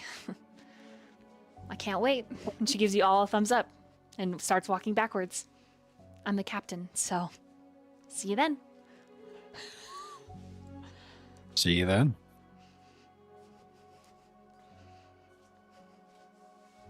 I'm not really going to be able to cheer if I'm on the field playing, right? I can't be in both places at once. We could try. I'm not You can entirely. try. I'm not entirely sure which is going to be more dangerous, to be honest. Actually, that's a joke. I know exactly which one is going to be more dangerous. The cheer squad, yeah. I agree. I Does the- suppose. Does Oh, the sorry. janitorial to go. staff have the authority to sign us up for cheer squad? No, I think you No. just Just try out. It was just a mere we don't- suggestion. Yeah. Lunch? Talk Hiya. about lunch. I'm actually quite hungry, yeah. just get some lunch. Been a long morning. Figure out what class I got next after that. Yeah, I could definitely get some food. You go. have Introduction to Draconic Creatures with Professor Rakesh. So I think right there we're going to Fun. take our short break, and then we're going to go into the lunchroom and things. Dolly, what's for lunch? Yeah, give Well- it to us. On your way to lunch, Oh, we haven't you, even don't made have it to lunch. lunch yet. Oh no. you run into Professor Yule. Oh, Yo! she's the better really say that. intimidating one, right? Indeed, her draconic tail does swish side to side on her approach. Her shrewd eyes take you in from the very tips of your ears to the very tips of your toes. She has a Oh, yeah. particularly displeased expression, though whether it is her neutral expression or directed at you is hard to tell. Oh, yes. When she sees that Havelock is not with you, you assume. That's why she turns and leaves you with a short. The cafeteria is that way. Is she pointing in the opposite direction of where we're walking? Correct. Okay, so Finnick does the step and spin, and with a point, it's like, all right. Totally wasn't lost. Knew where we were going. Thanks for Thank you, directions. Professor. I think I was holding my atlas upside down when I was directing us. I'm so sorry. Cassius is gonna walk up to her and extend a hand, like he's gonna greet her. Oh no. Oh, no. Don't She- DM saying that. She takes your hand. And then he goes to lick her hand and greets her in Draconic. Lorelai will actually get in the middle of them What? and will say, Apologies. Cahor managed to get to Professor Havelock before you did, but we do appreciate you coming so quickly. She looks at her hand, looks at Cassius. Oh, I tried I to look forward to attending your class. Dad. I look at my atlas. Is she the one teaching Draconic history? Correct. Oh, good. Introduction to Draconic Creatures is Rakesh, but she will be teaching it alongside him. Ah, good. Yes, so it depends on the day that you'll have her as your teacher. Today, you are not sure. You're pretty sure you have Professor Rakesh. Pretty sure most professors are just going to be intimidating, so it's fine. It's good. You shouldn't lick anyone's hand. It's inappropriate and crude. My apologies. I was made to understand that this was some formal draconic greeting. Please adjust your understanding. We do not lick each other's hands in greeting. Oh, okay. Thank you for the correction. I am very sorry. She kind of leans back on her heels. Apology accepted. Please continue.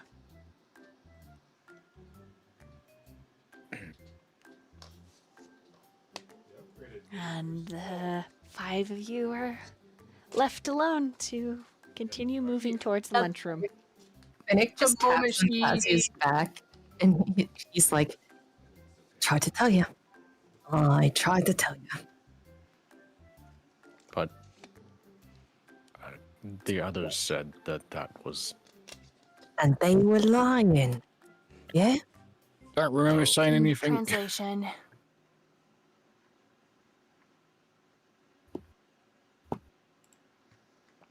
Shall we go to the cafeteria? Are we going the correct direction this time? I hope so. believe if we follow the direction that the professor just gave us, we should be fine.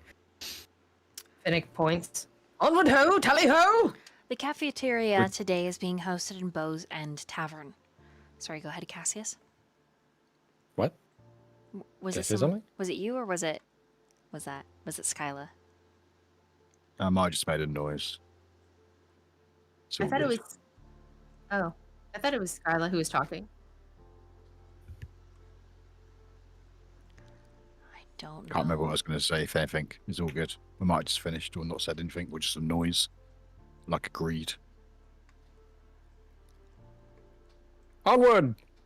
All right, let me adjust. Tally ho, tally ho! Come, friends, hurry up! Finnick I'm- literally just adjusts his hat like he's like leading a safari. You got a little flag as well. Starts waving his hands. Yeah.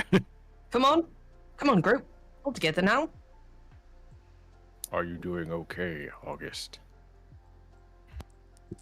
Oh, yeah, I'm doing all right. Thanks to your brace. Thank you. Glad to hear. Yeah, should be fine. Hopefully by tomorrow. Just a little sore. Thanks for asking. Mm-hmm.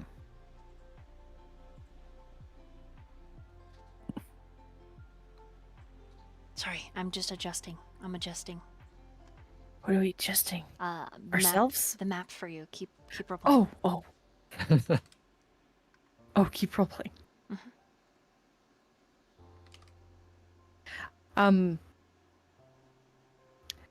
August will actually like wherever Lorelei is in the marching order, quote unquote.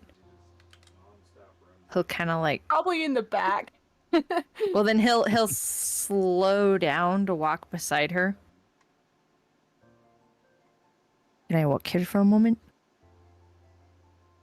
I don't mind. I just wanted to apologize for yesterday.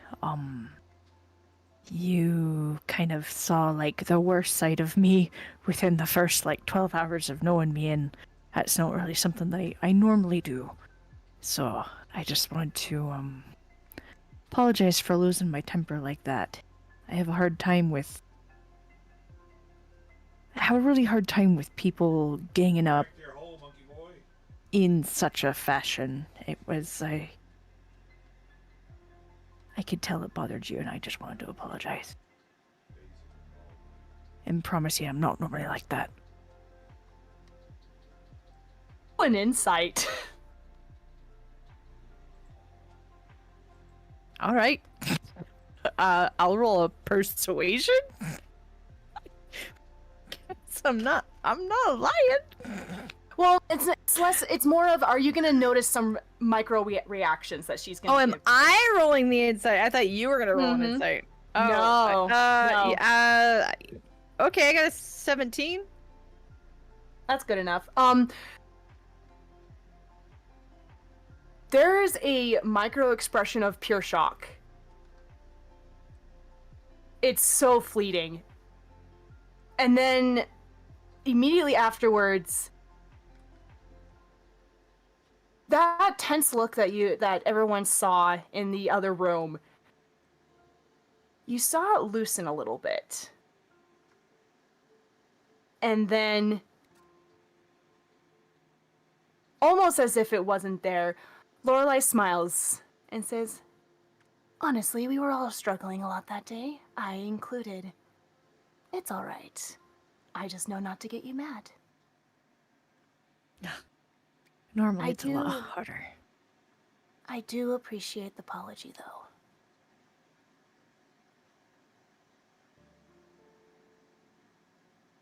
I could just, I could tell it made you uncomfortable, and I just, we had just started, and now we're roommates and classmates, and I didn't want you to continue to be uncomfortable if we could avoid it, because that's not me. I'm not like that most of the time. Apologize that you managed to catch on to that. That means I didn't do a very good job. I'm just a lot more insightful than people give me credit for. I'm gonna have to keep note of that. But Right. that's alright. I trust you. He just gives her a smile. Good. I'm glad. I just didn't want to start on the wrong foot. We all started a little bit on the wrong foot on the first day. I actually lost my shoes when we first met. I don't think you Oh. can get any worse than that. I mean, maybe. I hope there's a But- bog monster that is using them to a good use. Picking his teeth with him. I mean, they're not stilettos, but that would have been very stupid of me if I did. I mean, I suppose you weren't expecting to be in a bog. Oh, Anyway. I wasn't. How did we get there in the first place? I don't remember. I don't think we actually know. We just kind of ended up there when we were trying to get here. But I'm glad. happens a lot. We just end up in random places.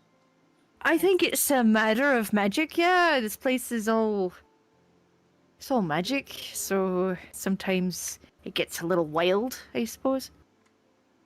To keep an eye out for when we have to go to detention, because maybe there is some type of magic wormhole, for the lack of a better word. Wouldn't want to cross that again. Hopefully, teachers will have a better eye on us while we're in detention. After today's lesson, I'm starting to doubt the true control of this school. I feel like today was a special case, but I could be wrong, and we could just be in for a much wilder ride than I'm expecting. He's kind of just talking loud enough now that he's kind of acknowledging the whole group. Obviously, he was keeping the earlier stuff hush hush, but yeah, he's just kind of talking to everyone now with his volume.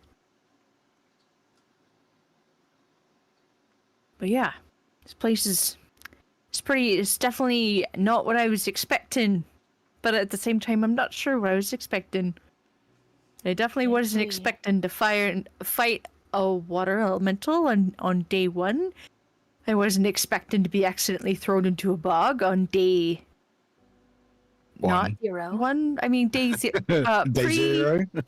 Day zero, and I'm talking in convention speak. I mean, it feels like we can take on quite a lot together, if that helps anything. They do say that teamwork makes the dream work. Or lands us all in detention, but maybe that's the team building. You hear Finnick yell from the front, "That's the spirit, Augie! That's the spirit!" Have we found a cafeteria yet? Yeah, I'm sorry. I was just letting you role play. No, I was No, saying, I was saying, no, I was role playing to Finnick. Oh, yeah, you're here. Oh, the wrong way. Everyone. Yeah. Oh, I see. I thought that was for me. I was like, I'm so sorry. I was just. No, I was no, enjoying- no. It was to Finnick. It was half making us like a Scooby Doo. You don't need to be in a sorry. room. Hold on, let me. I was just letting you talk. I thought you guys wanted to, team build, so I was just taking us around in circles. What do you mean? I've had another team building. Just I'm march hungry. around the building 3 times while we're talking. I remember seeing that door Now before. you're said. Recognize the Speaking of corridor. team building, where did Nim go? He's probably in the bathroom again. Ah, Augie. Good sense of humor. Oh no. Did he die? I'm sorry. No, I'm sorry. I was just looking at the map and who was sitting by who. Oh yeah, the map. I really wanted to go sit by Taylin, but now I have concerns like I might pass out. More injuries. That's a concern. That's a risk you gotta take, I guess, isn't it? Such a hard time keeping consciousness around this man.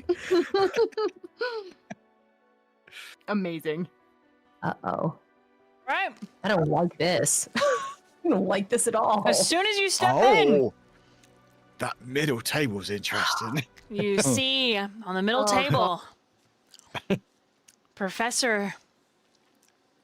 Oh my gosh, Aurelius, Kalir, an unnamed student, Tavendel, Seti, the Lantier, I believe is his name, and Daybreak. Daybreak just doesn't look like he should be sitting at that table. Like everyone else at that table is like so edgy, and And Daybreak's then like, there's little "Hey, Daybreak in his little fucking green so cloak. cute looking." Daybreak's music is just like the happy squid music. That's just like doo doo doo doo doo. Yeah. Yes.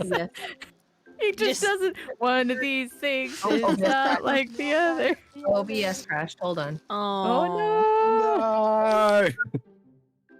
No. He just wants to fit Having in. a moment. It sucks. Can somebody text the chat? You do. Text chat. Then message the chat. Oh, Ah, thanks. nope. Thought I was back for a second.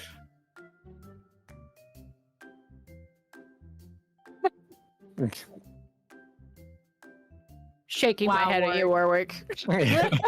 Shake. No.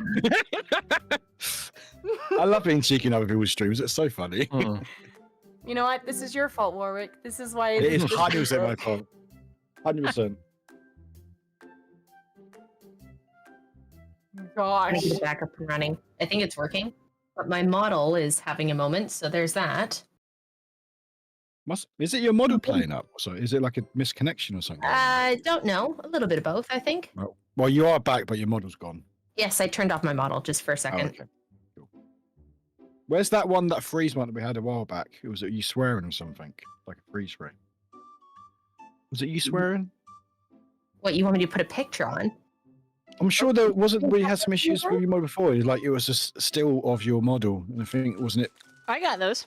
Oh, the one that I sent to Dolly, you mean? Yeah. My favorite is Oh, the yeah, Dorian I've heard of them. mustache one where she's like, well, actually. Oh, that. Yeah, that one's good. That's the best one.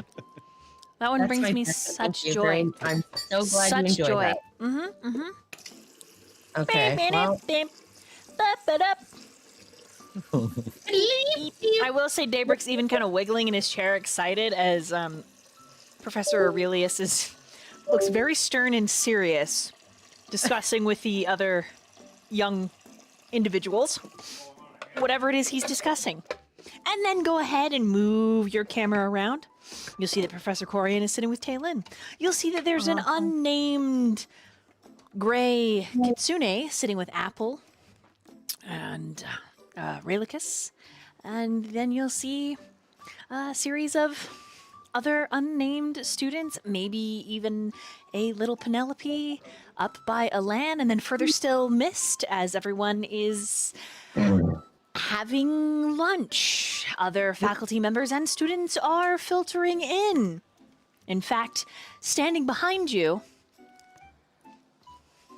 is a student you have yet to meet or see, but they get about 20 feet away, only to turn and hike it back towards the center fountain, as if they've forgotten something. And fate has deemed it perhaps is not time to meet them yet. What the heck? Hmm. Someone roll Okay. poorly. A token to show up. Is that what this is, Dolly? Is that what this is? No, Dolly can't. Does Dolly have a token for this character? I do, but it's you don't get it yet. It just know Uh-huh. that you see a guy that's going to come to lunch, but then he runs away. Okay, that's Nim, come back. It's okay, Nim. so. There's the 5 of you. Where are you gonna sit? Oh no. Half of me feels like we should just sit together and just process what's happened, but also, Yeah, Like- what do you do? What do you do? No. I mean, I know where I want to sit. I will say that August 100%, like, he walks in, he, like, immediately notices where Taylin is sitting, takes 5 steps, and then sees who's sitting with her. He's like, ugh. And fights. Okay, since you moved forward, I got to roll perception for Taylin. Oh, natural 20. She sees you and waves. Oh, good. Okay. Right, okay, she's seen me now. Can't back out. Can I go with? Taylin has seen all of you. Let me put it that way. Oh, okay, Taylin's okay. seen the group of us. She's got a natural 20, so she's like waving at her friends, like, oh. Right. Okay. She's a big band-aid on the side of her face.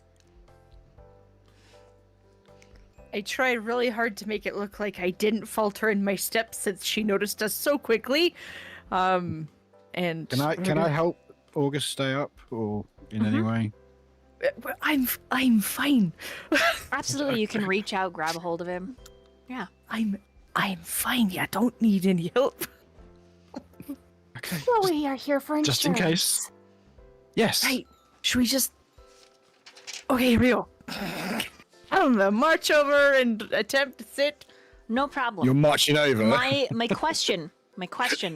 As you Yes. are moving, are you guys gonna try and listen to the table that Aurelius is at? Are you your little feelers out, like you're listening to what's going on, or you just going? I am me personally, August, way too focused on like beelining it to Taylin. So no, not for me, but anyone else. Go for it. Lorelai absolutely will keep an ear out as she casually walks by. Okay, roll perception. I was planning to go to Arnav and them. So, but as I walk by, I do very slowly make eye contact with the 7 sat at the table as I walk past. So you're It gonna. sounds so ominous. The 7. Oh yes. Mm. A natural 20. Oh, It was Damn. perception 24 total. oh.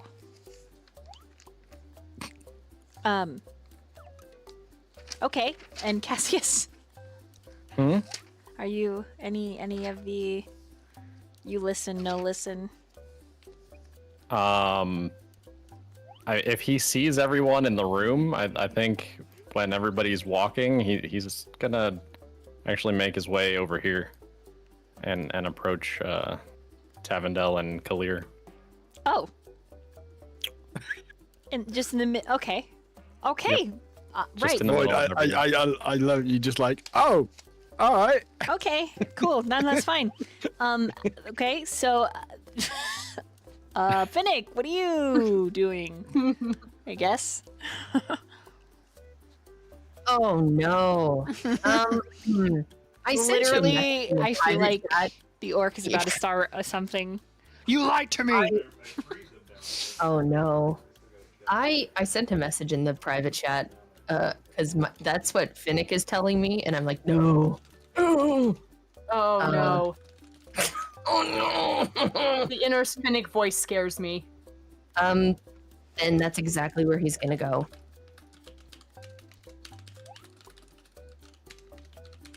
Okay. Well, you're all going to get a chance to roleplay during lunch, but Finnick is going to move off on his own. Cassius is going to go stand behind the student that he doesn't recognize. And Lorelai's going to hear that this is a meeting, and looks like Professor Aurelius is, like, he's running a meeting. Skyla, you're going to overhear, but Lorelai, you not only do you overhear, but you hear, like, you get the context. Aurelius Says, where's Wolfden? He should be at this meeting. Especially if we're to start practice. and Seti kind of leans back, making eye contact with Lorelai and then Skyla, and Daybreak clears his throat. About that, I think he's got detention for a while. And Aurelius frowns and says, "Well,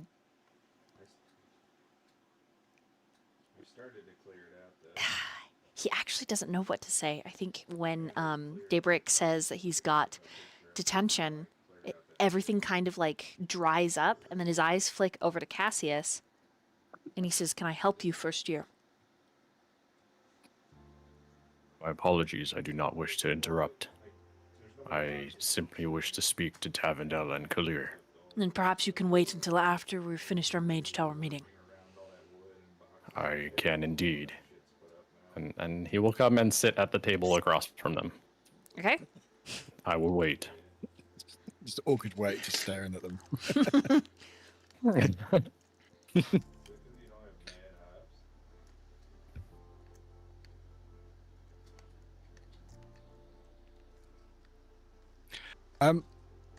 As I'm walking past, I don't want to stop. I just want to sort of just make Right. my presence known. Just over here. Can I roll for? Would it be intimidation? I just want to sort of be seen, like, confidently, as I walk by. Yeah, go ahead. You can roll. Would that be intimidation? You could also roll a persuasion or a charisma saving throw. Charisma saving throw. Mm-hmm. I do like that. That is 17 plus 5 for 23. Nice. You are seen Yeah, as charisma. quite a, like, oh,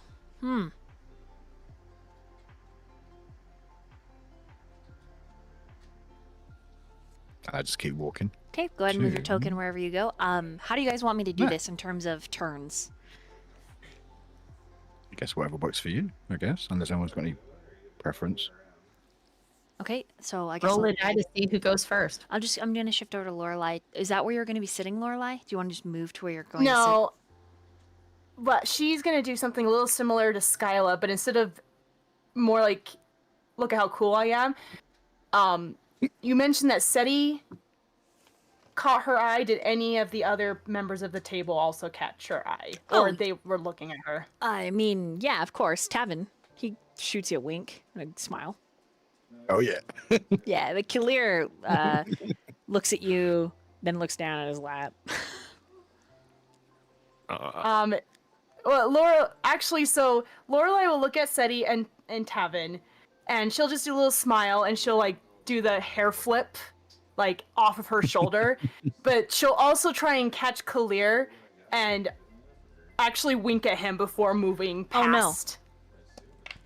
He falls out of his chair. I rolled a natural one. Oh no! So as he And then she'll just keep walking. he suddenly stands up, Hey, bathroom. and he rushes away. And Hear Tavin the just music. puts both face palm.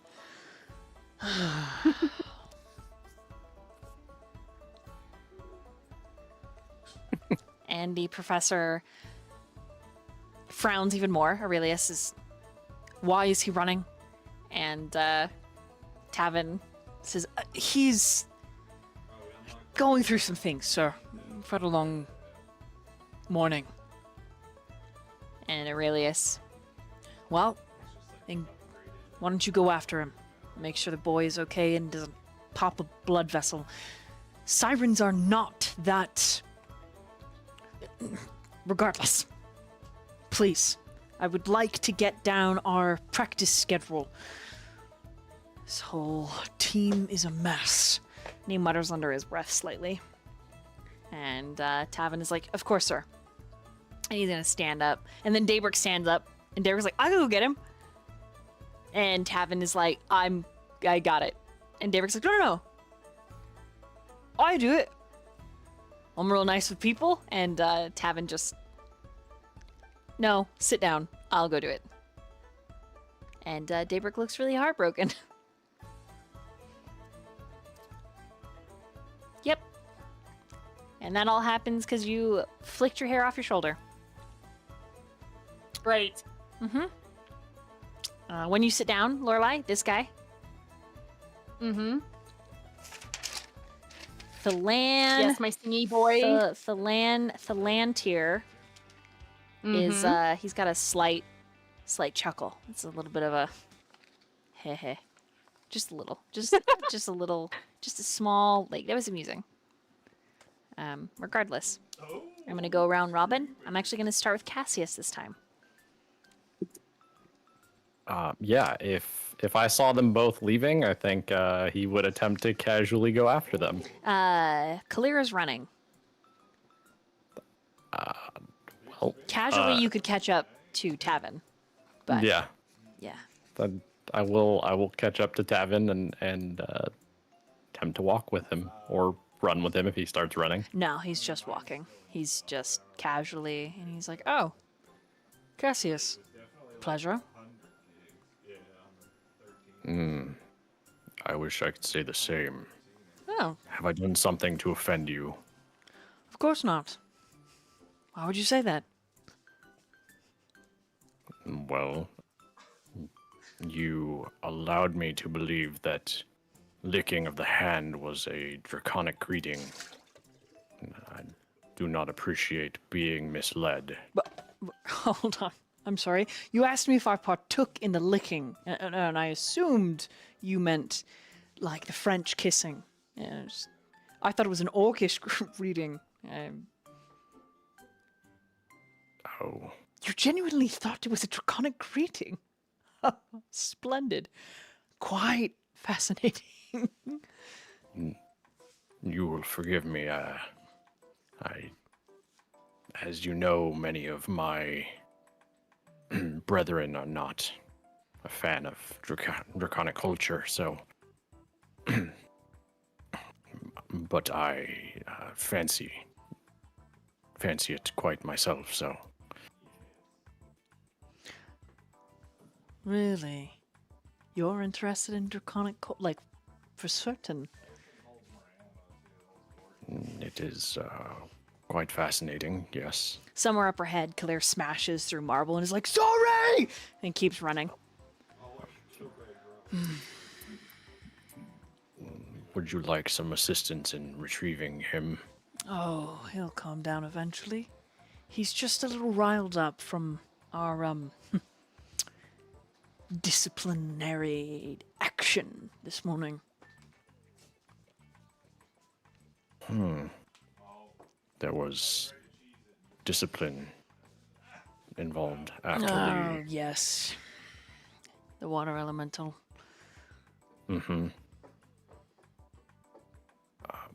Could you elaborate on that exactly? Oh, sure. We were blamed.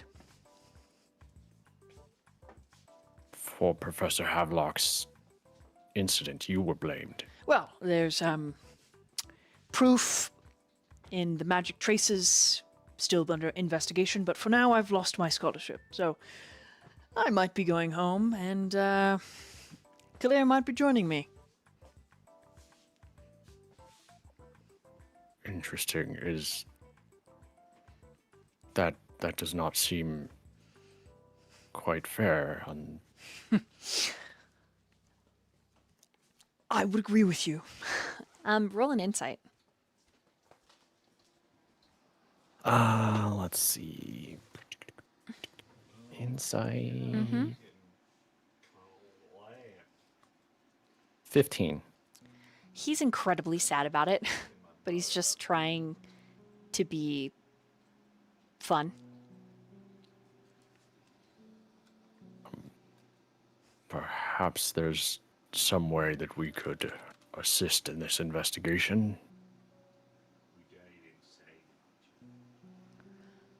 I'm not sure exactly what the policies are here at the school, but I do fancy myself to be somewhat knowledgeable for being a first year. Well, Professor Yole is going to be heading the investigation with Professor Aurelius. You're more than welcome to ask them if you can assist. As for...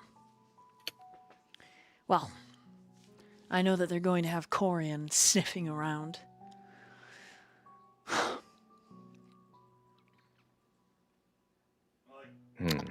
I don't know if you'll believe me, but I didn't do anything to make Professor Havelock lose control of the elemental. It doesn't really serve me to do as such, and... well... He shrugs. I'd rather not go back home, if possible.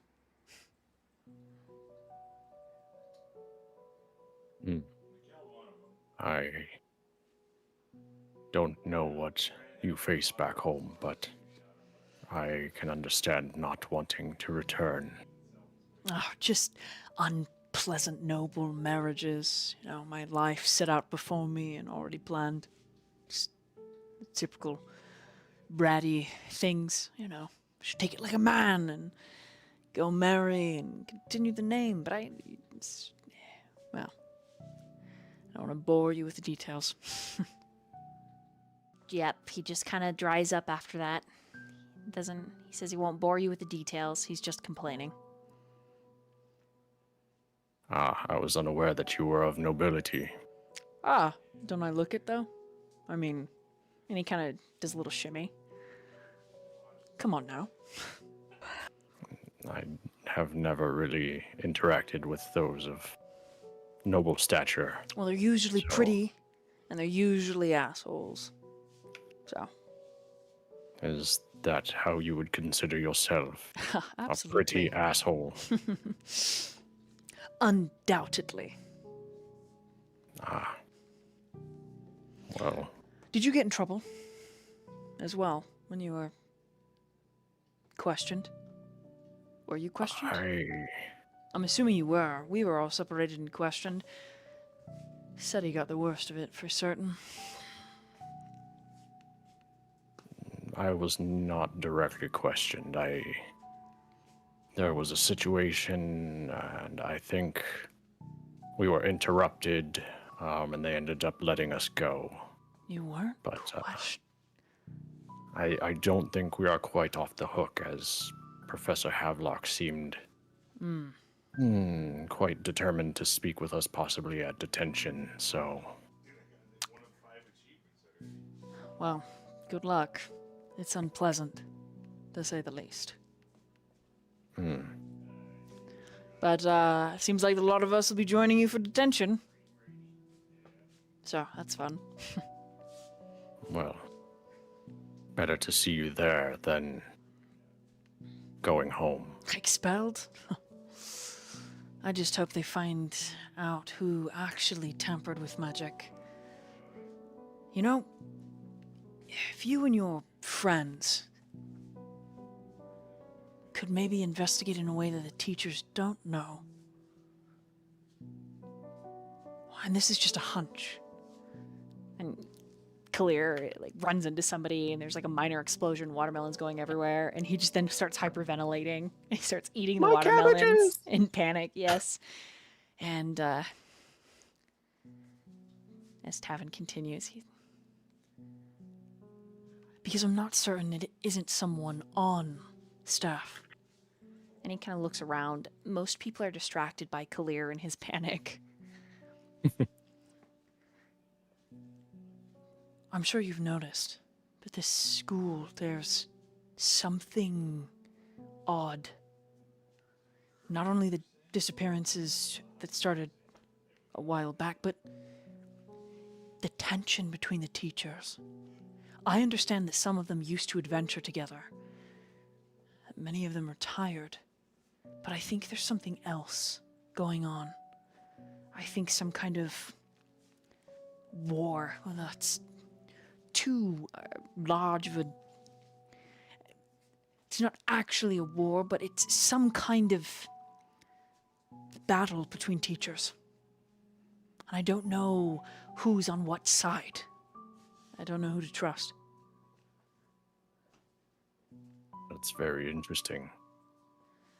I did notice that there were some oddities, but I would never have jumped to the conclusion that there was some kind of quarrel between the faculty. I only mention it because... Look, I have my sources. Without getting anyone in trouble, I know students that have a familiar relationship with faculty. Maybe too familiar. And things are spoken. Apparently, a lot of the old faculty's upset with Cyprian, allowing Professor Rakesh onto campus. And I have it on good authority that Professor Rakesh is confined to a very specific locale on campus. He's got an ankle manacle that doesn't allow him to show up to other activities. Now I know that someone wrested control from Professor Havelock over the water elemental. I just don't know who or why. And neither do I want to see myself or Kalir exposed. I don't want our expulsion from the school. I like it here. As dangerous as it is, I belong here. I belong learning about magic. I'm this close to picking my college. This close.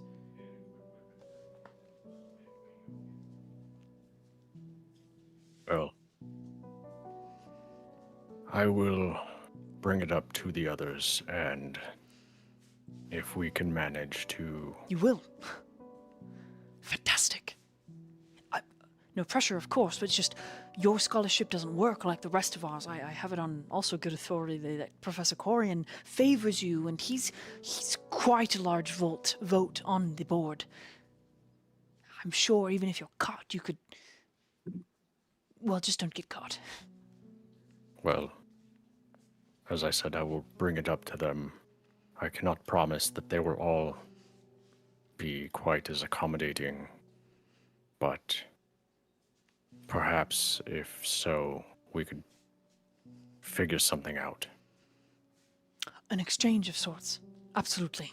I would love to offer tutoring, a bodyguardship, or even I'm more than happy to be someone's boyfriend. I will keep that in mind.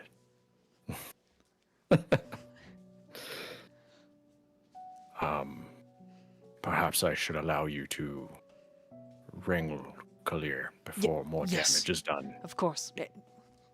It's fine. It's nothing I can't pay for with a stipend. And he grips both of your shoulders and squeezes a little. Thank you. And you've gained 1 point with Tevin. So you've gained a boon point. And so in agreeing to help him, what this boon point does for you and your friends, because all of you have gained 1 point with Tavin. You can call upon this anytime you try to get information. It gives you a +1 to your investigation roll once a day. Oh, dang. Hey. Yeah. Awesome. Awesome. Yeah. And then he's gonna hurry off after Kalir. And that will be your turn. Mm-hmm. And we'll meanwhile over to Skyla. Hello. That's my real voice, Skylar. This is just, it's your turn to roleplay for lunch. For lunch Mhm. itself is a very typical sandwich, salad bar, and a very tiny little cookie for dessert. So whatever you would like to do there. But it is your turn. Is it like just is it help yourself type thing where you just like food around and just pick? Okay. I'll pick a couple of sandwiches. Nothing. Just sort of see what's there. Okay, yeah, it's fine. I pick a couple of sandwiches and a cookie and then sit down. I sort of looked to the professor. How are you doing? Professor Corian's nose looks like it's broken, and his eyes, both of them are recovering bruises, and his lip is split. It also looks like he's got a bite mark of like all sharp teeth on his throat, but it's hidden behind a very high collar.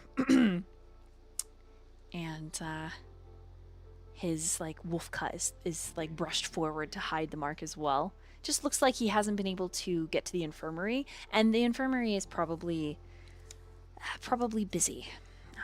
But he says, I am all right. No need to worry about me. I was simply re-engaging with your friend Talin here, discussing her accidental surge of power and magic during your test this morning. Oh. I'm actually very interested to hear this as well. It is Look at Talin. not my assessment to share. Should Talin wish to share it with you, by all means. I mean, if you want to share, you're more than welcome to. Talon kind of looks down, looks around. I'll think about it. I left up my plate. It's got a cookie on it. Cookie? I do not mind if I do. Corian takes it. Lol. Dips it into his tea.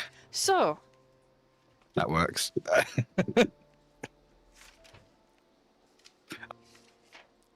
Okay. Huh. All right, cool. Put my plate back down while eating my sandwich. did you have another question for me? Or shall I leave you students to your I don't. socialization? I mean, you don't have to leave on our part. It is not appropriate for faculty to mingle too long with students. And his eyes flick to August's. There are always repercussions for such things. Is that so? And I look towards August. August looks is trying really hard not to look at that side of the table. I don't know. I've only been here as long as you have. I don't know the rules. Can I roll Look insight at in it. August? It's like looking at Same. Talon. Sure. Can I roll? Mm-hmm. Yeah. Oh, I also want to roll as well. Go ahead. Well, that's right. We need to know things. If that's an insight or Uh-huh. 18. 8. I wanted those secrets. we were almost the same. Just one Missing a digit big- difference. We're missing a big number there. Wait, 8 was. Oh, sorry.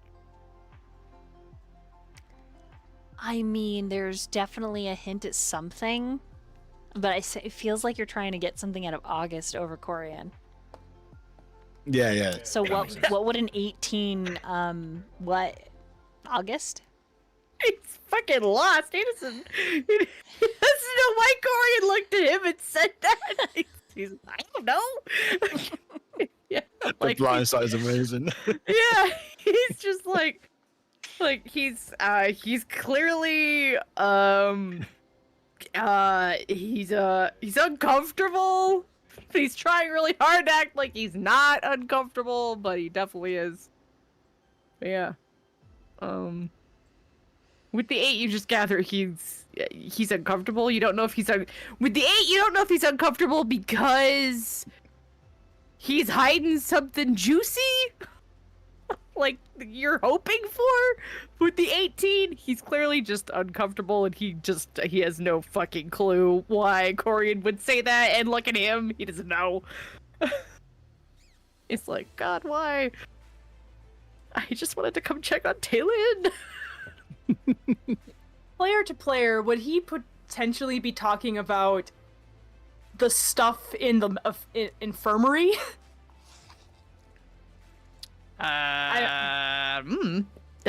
August doesn't know why he would say that.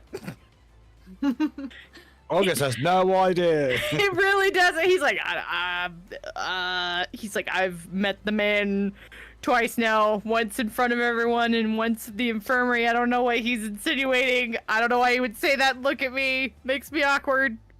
This really Cool. pretty man makes me really awkward. So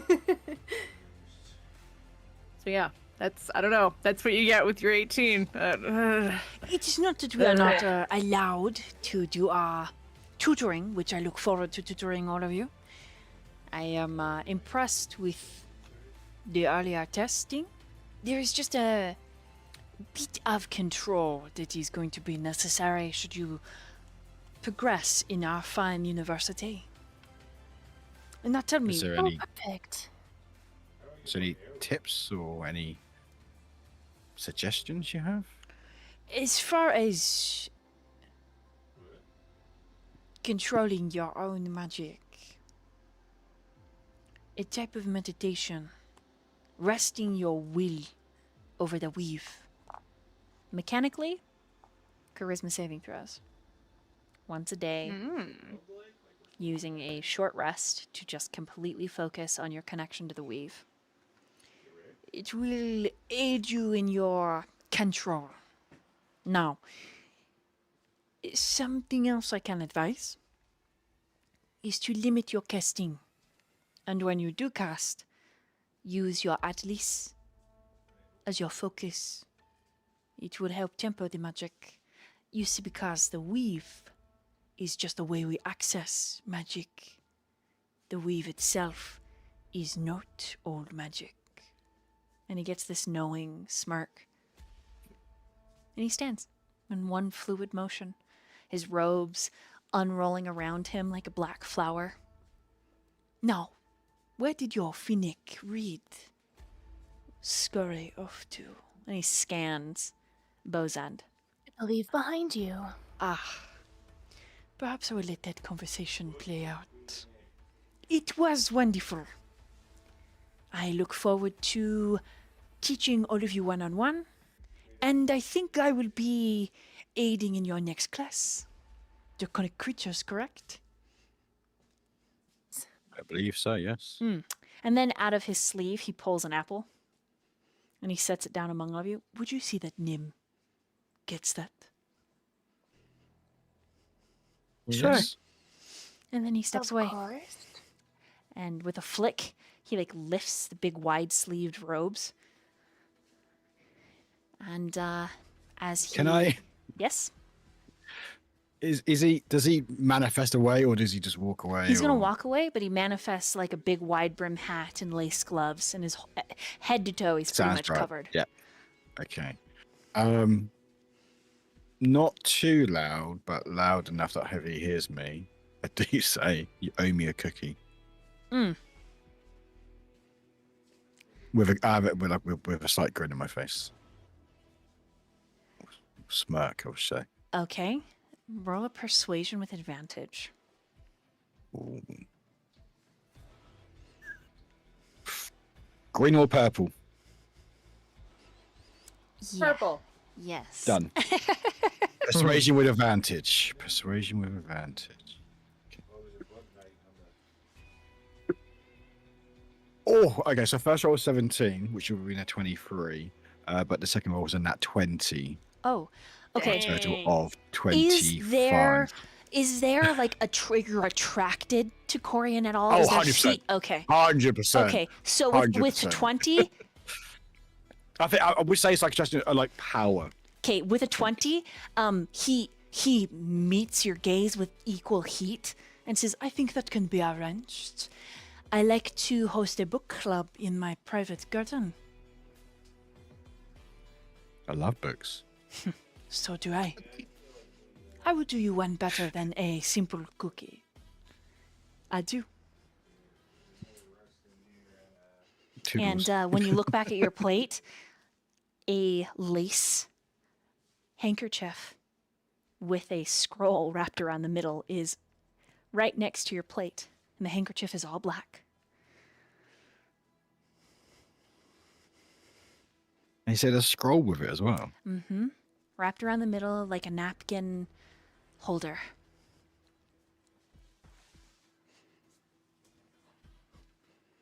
Okay.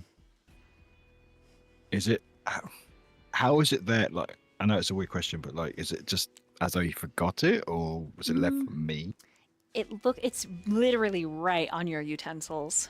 So It's literally right on my. Okay, Yeah. okay, that's very much. Mhm. Okay, that's fine. there's like a few black rose petals around your plate as well.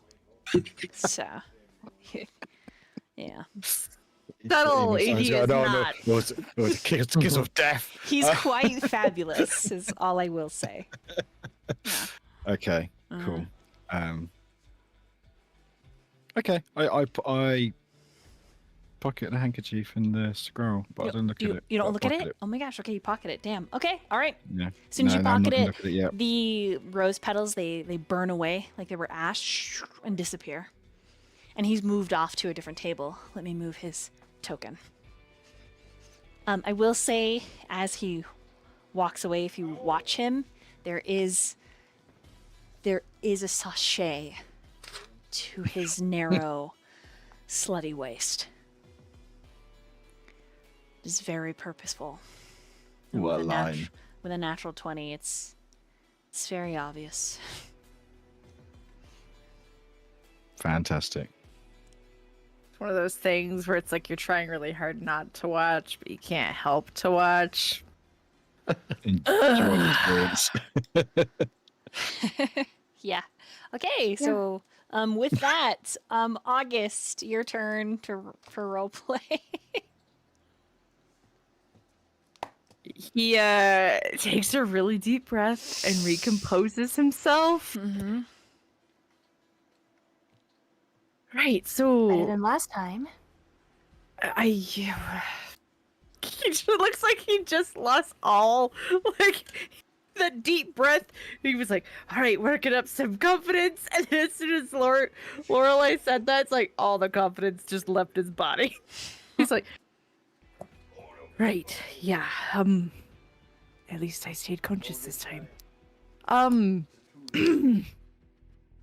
Taylin, I just wanted to check on you after I was because you got taken from the rest of us after this morning's incident. Just I'm to sorry, see- I was so distracted watching him walk away. What were you saying? he's awfully distracting. It's fine. I It's can't- totally fair. I can't help it. I didn't know he wore corset. I didn't know men could wear corset. He's wearing heels, and he looks Did you know- good. Did you know that both heels and corsets were originally actually designed for men? Really? Where I'm from, that's Not the case. Oh. right. Yeah. Oh. Well, it's the case for anyway. But you guys are But okay, just- right? I didn't hurt any of you. Where's Finnick and Nim? I think Nim's off in the bathroom again. Oh no. Poor Nim. And Finnick is behind you. But yeah, Oh. Finnick's over there. Who's Finnick talking? And she instantly is like, he's talking to a different girl. I'm sure it's nothing. Oh, it's not like that. He's like a prince.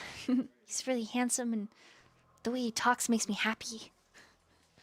Not that I think he's amazing or anything like that. I mean, Where's Cassius? You know, he was Oh, right over there. I'm not entirely sure where he ended up going.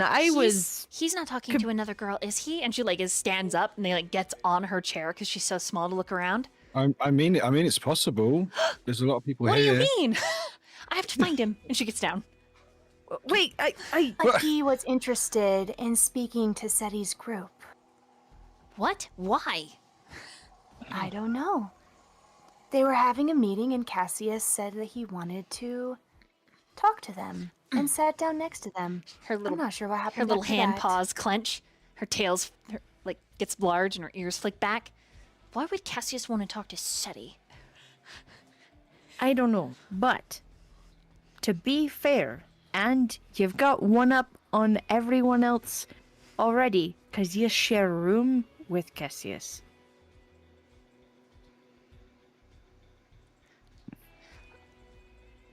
Am I being too much? Is that why you said that? No, I was trying to make you feel better because you seem concerned about him being more I people mean, it's being able different. to talk to I mean, him. he could talk to anybody he wants, but he's not like Finnick. Finnick can talk to everybody he wants. I just like it if Cassius would talk to me, but he doesn't have to talk to me. He's not like I like him or anything. I've only known him for like 48 hours. It's crazy. Mm-hmm. I'm gonna go get more food. Grabs a tray, totally full of food. All right then. She's got other things on the mind than what happened this morning, clearly. It seems that way. Which is fine. That means she's probably okay. I'm gonna watch her go get food and pacing she's, around. like, going around. I would like to insight on her and see if like I'm trying to see if she's just trying to cover up any feelings she might be having about this. Yeah, this roll an morning. insight. When she gets I right feel- here, she does throw her broccoli at the back of Seti's head. Oh no! Oh Don't. my gosh. Yeah. And Seti does turn and then pick up the Oh, we have one broccoli, moment. looking at her, making eye contact. So you all watch this. Seti rips the head of the broccoli off, and she's like, and she picks up something purple and breaks it. And my Seti picks God. up something green. And then Aurelius clears their throat and says, Seti, What the are you in this hell? conversation? And Seti's like, sorry. Yeah, I'm here. Just, She picks up something purple. It's like purple cabbage. yeah. Snaps a piece of cabbage. Yeah. Like, God. she's pretty aggressive for something so little. Oh, size does not matter when it comes to aggressive. Right? Yeah. Anyway, on my insight towards her aggressiveness, Yeah. I did get a net 20 for 24. She feels horrible. Nice. She really doesn't want to talk about it. She feels like the whole thing is her fault. She feels pretty guilty, and yeah, there's definitely shit she knows that she's not telling you, and you think she might be a barbarian.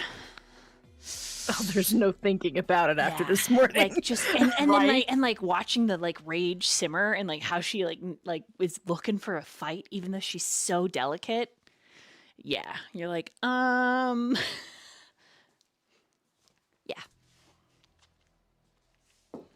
Right, well, she seems fine.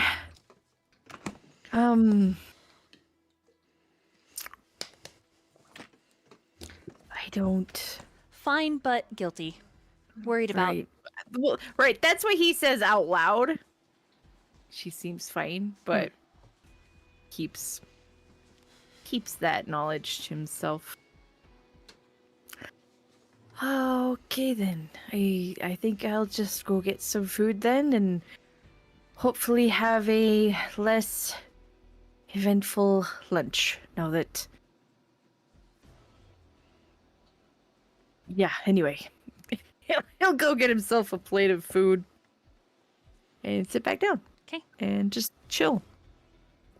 Taylin does eventually come back, and we'll meanwhile over to Lorelai's turn. She has been eyeing Alon again. And unfortunately, the angel chick, um, she's just gonna keep an eye. If I happen to know her name is Penelope, if Penelope ever happens to leave within this time frame, she'll go talk to Alon. But until then, she's just gonna keep an eye on him. As you're watching them, I'm not gonna have you roll. I'm just gonna use your passive. She is fawning over him. Like she's actually leaning forward and like talking to him. You can see her little notebook where she's taking notes of everything that he's saying, and he is obviously super uncomfortable. And at one point in the conversation, her wings like flick, and she reaches out to like poke his, and he like shoots up into a standing position, and then uncomfortably sits back down. She's gonna go towards them. Okay, so you get up and you gracefully slide over. As you do, Penelope looks at you, and the expression is icy. Well, if it in it, Lorelei Caprice. I see my reputation precedes me, and you are? You know who I am. Do I? Oh. Play Can't cute quite and put coy my all finger you on it. want, Miss Laura Liar. Cute. Anyways, I know I'm I here am on cute. Professor Corian's orders. He wants to speak to Alon. Are you? I And know. she stands Yes. and she like mimics your like graceful pose, but she's a lot more childlike than you are. You happen to know for a fact that she is very young. She is technically not an adult, but she is wicked rude. I was interviewing Alan, and as Professor Corian understands that I work for the yearbook and the school's star press, I don't think he'd want my interview to be ruined. Lorelei. Unfortunately, this is on more of an emergency basis. She frowns. And Alan's just looking between the two of you, sweating a little. Go ahead and roll a deception. All right.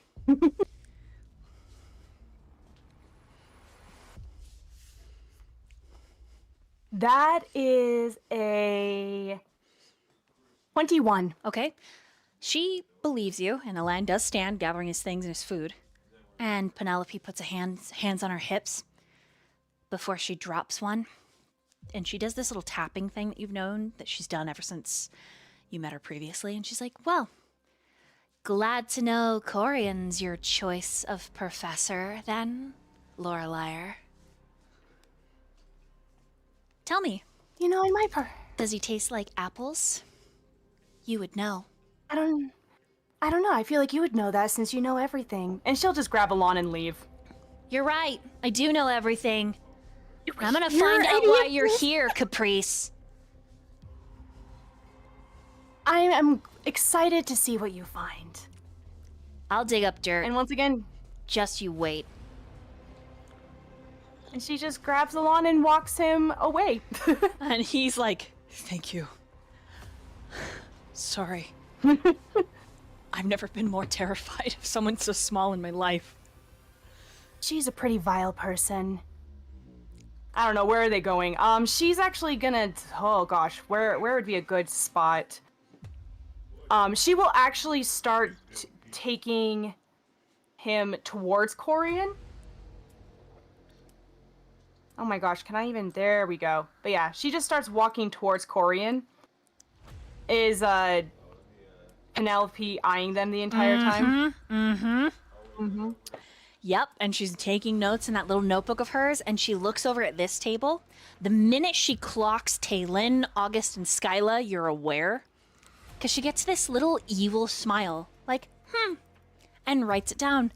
And then you notice that she notices the two of you are making eyes, and she just taps her cheek and makes her tongue poke into her cheek like she's giving a blowjob. And then when she flips the page around, it just says, liar.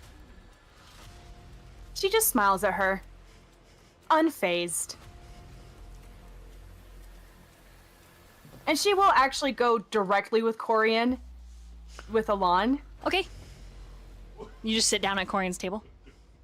Mm-hmm. He is reading a very small book. It actually is kind of so small that it's hidden in his hand.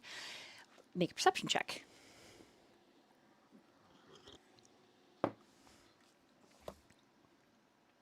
Wow, this dice is so nice to me. Thanks, Void. This dice is being really nice to me. Dirty 20. It is. He doesn't watch porn. He reads it like a lady. And he beautiful. I wasn't expecting guests, and he shuts the book, and it bursts into a bunch of red petals that disappear. We all right? For now, do you mind just going along with the part? Alon was very uncomfortable back there, and Seems that he would owe you a favor then, no, Alan? Yeah, yes, sure. Sorry, Professor, it is not necessary. Neither of you. You are always welcome in my presence. I did not know you were so appreciate it, heroic, Professor. Miss Lorelai.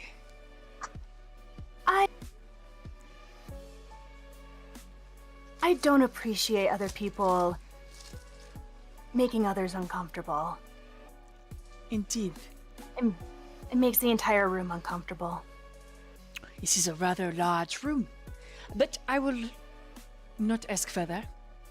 You are more than welcome to stay and enjoy your lunch.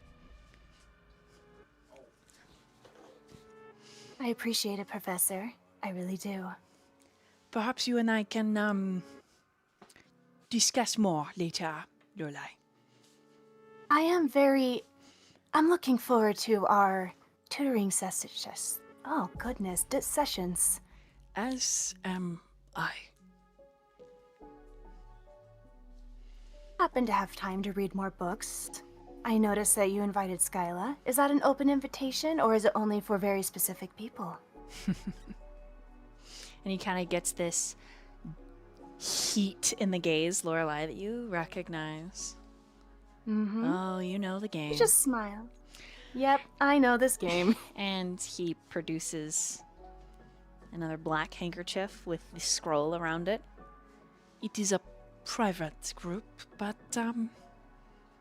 I am always willing to meet with new students. And then he looks at Alan. Alan's like, I don't read. Complete lie. I don't read at all. Ever. In fact, sir, I don't know how to read. At all. I can't even spell my name. He can't look at Corian. He's just face down at his food. Just kind of reminds you a little bit of August. It's all right. This is why we go to school, correct?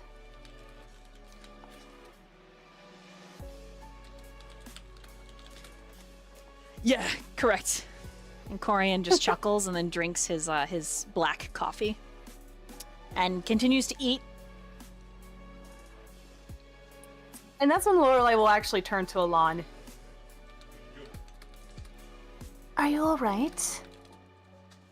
I am. Thank you for... I think she really was interviewing me. It just... Some of the questions I didn't know how to answer, so... Oh, He you shrugs. don't need to answer this. But what was she asking about? New student interview. Just...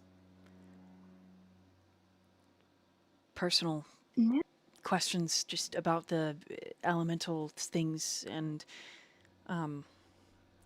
she was asking if I like octopi, and I don't. I didn't like the see. insinuation. I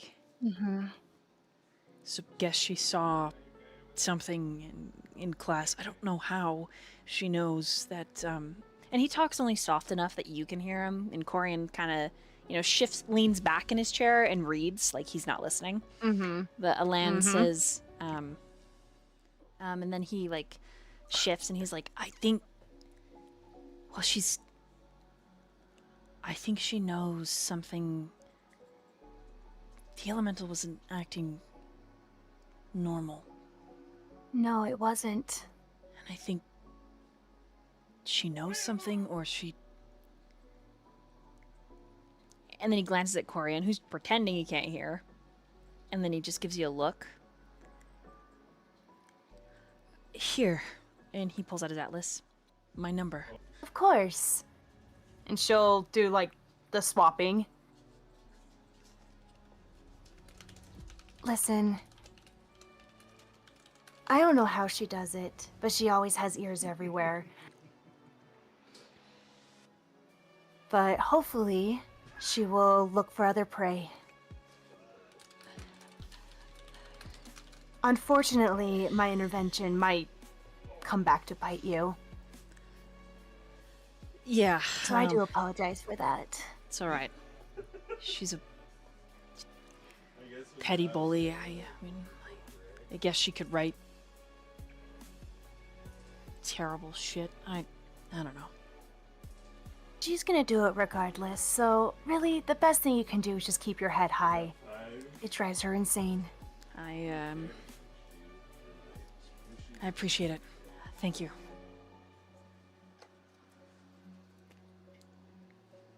I do have a question.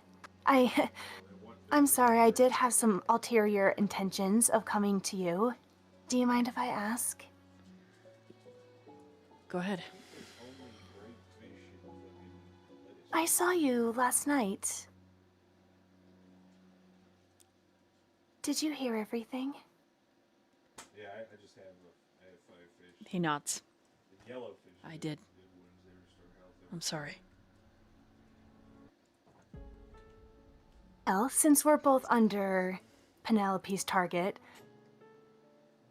I did you a favor. If you don't mind doing me a favor, could you please keep that to yourself? And she gets like a little closer on the table. Nothing like intimidating, but just enough that it's like a little bit of desperation, trying to make him feel bad. I wasn't gonna tell anyone anyways. You don't owe me I really anything. appreciate it. It really means a lot to me. And if you find that you have run into Penelope again, you now have my number. He flushes a little, and his little ear wings kind of flick a bit, because you're very, very pretty. She just like tilts her head and smiles, blinks. A natural anime sweat. Pretty girl. Yeah. I still need to eat. So if you want to take this chance to run, you're more than welcome to. Or if you have friends to rendezvous with, then I think that'll be a safe bet. Right.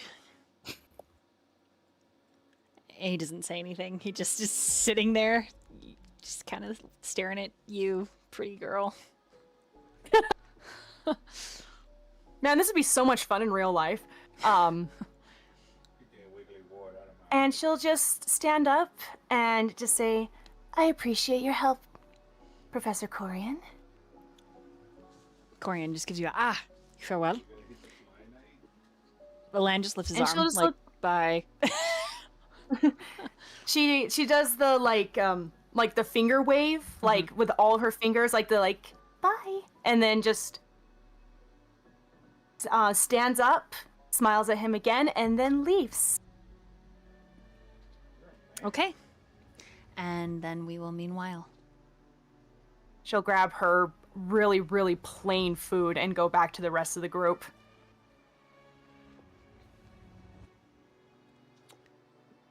We meanwhile over to Finnick.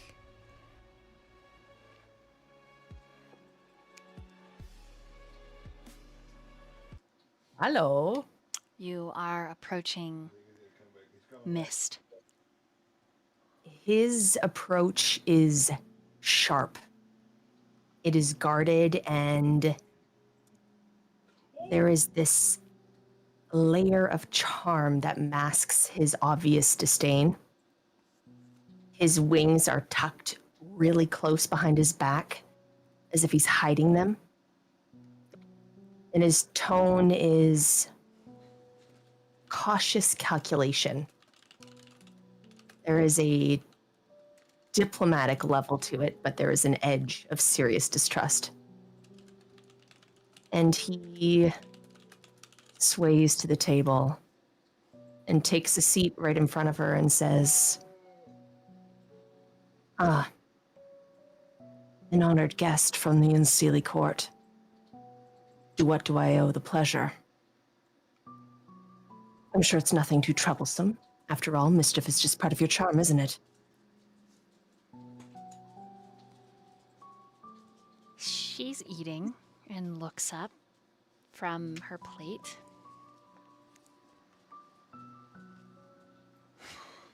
Gives you a little slight smile, and her wings glitter in that neon kind of purple way. So you're afraid. Don't worry. I won't eat your wings. Not yet. Let's skip this pleasantry, shall we? I know you're kind far too well to play that game. So tell me what you want. Are you who I think you are?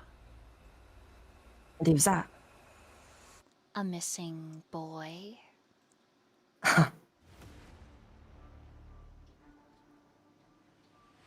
What do you want? So I'm right. You look a lot like your twin, naturally, but you don't act like him at all. He leans back in his chair and crosses his arms over his chest. I have no idea what you're talking about. Okay. And she grins. She's got sharp little teeth.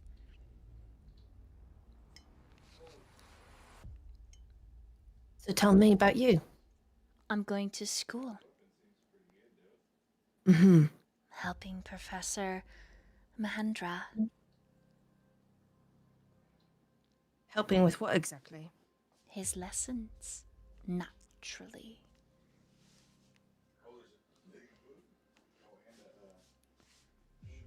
Do your people know?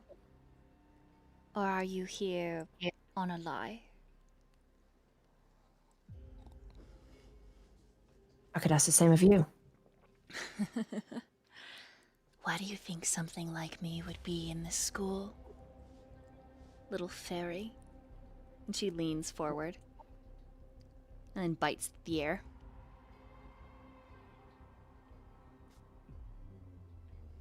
Why would I think that you're not here to stir up trouble like you do everywhere else? Because God forbid there's an Unseelie that actually wants to learn or do magic. Whether you want to learn or do magic, that's a totally different story. But wouldn't it be nice if we actually learned to use our own magic instead of eating your kind? Or is that something you secretly get off on? I'm sorry, I'm not a fan of having my wings touched by someone like you. But you do like them touched. You know, I heard somewhere that you can make a fairy orgasm just by touching their wings. Is that true? Would you like to find out? I think I might. We can test the theory with yours. Would you like to As I show rip me? them apart. She chuckles. You are just the typical fairy, aren't you? Once again, he sits back, arms crossed. I don't know what you're talking about. I'd like to think that you're not here for nefarious means. However, he sticks his hand in his pocket and he pulls out the black dust He puts it on the table. I don't really trust your kind. Oh. So you think this pixie dust is mine? Is that it? Considering I'm the one who saw you with it.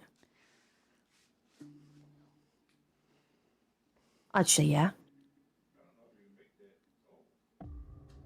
She twists her hand and the dust disappears in these bright, luminescent flashes, just sparkles. If you really are here to go to school, Finnick Reed, then I suggest you keep your head down and you go to school. And then you feel the shadow beneath your feet reach up and grab your ankles. And she hasn't moved a muscle to cast the magic. I'm going to recommend you keep your accusations and your aggressiveness as the shadow crawls up your legs to yourself. And then you feel the freezing cold fingers tug on your shirt. She might be slight, Finnick. But there is a reason the Unseelie are so feared.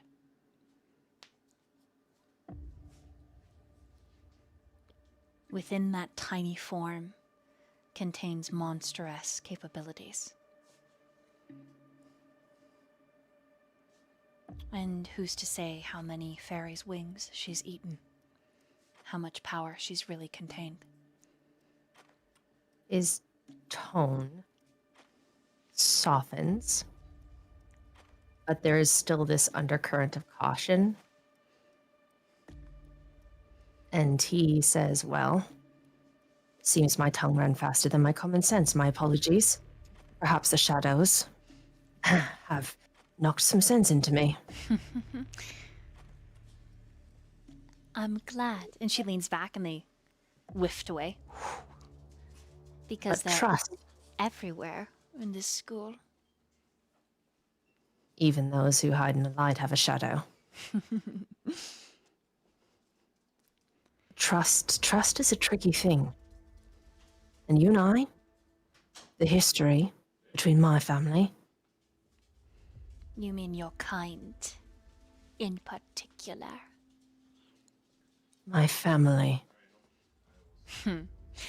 They don't know you're here. You know, it would be fun if they found out that you were here. But if that's not enough of a dissuasion, Finnick, stay out of my way. He leans forward and puts his hands on the table. And I will Without stay threat. out of yours.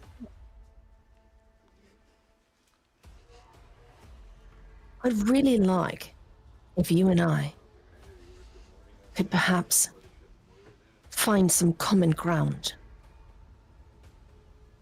Perhaps there is more of each other that we don't understand.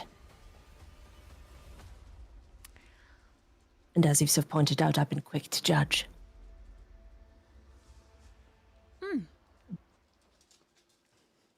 She thinks about it. And that, like, ominous glow about her lessens, and it's more pixie-like now. I think you could take me on a date. Is that so? She's grinning. I would like a royal treatment. I wonder what your family would say of that.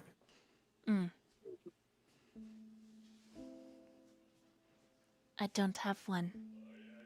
So unless you intend to raise them from the dead to tell them, suppose it doesn't matter. But your family would have a very big problem with you dating one like me, wouldn't they? What a rumor that would be, wouldn't it? She shrugs. Quite mischievous, really. Could you imagine the looks we get around campus? Tomorrow. No. Take me to breakfast. How is it you like your coffee in the morning? Or do you drink tea? I like my coffee delivered to me by someone naked. Maybe wearing only his lute strings. I see you've read that rumor. And she pulls out her atlas and then shifts so that it's larger and it floats over towards you. I think I know a lot more about you than you do me. Like in her atlas, she pulls up like a blank contact for you to fill out. He inputs his name as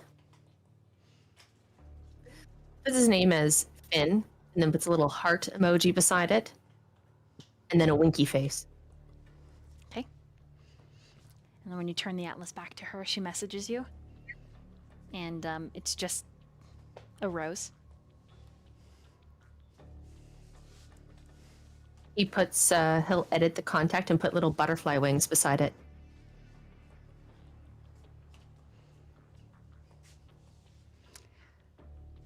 When she puts the atlas in her bag, it like naturally, it just shrinks to her tiny pixie size. And she's eyeing you like a meal in every sense of that word, Finnick.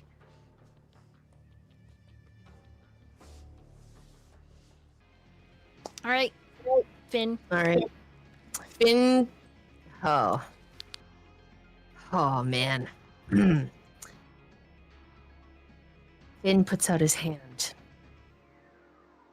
Palm open toward the Unsalie in front of him.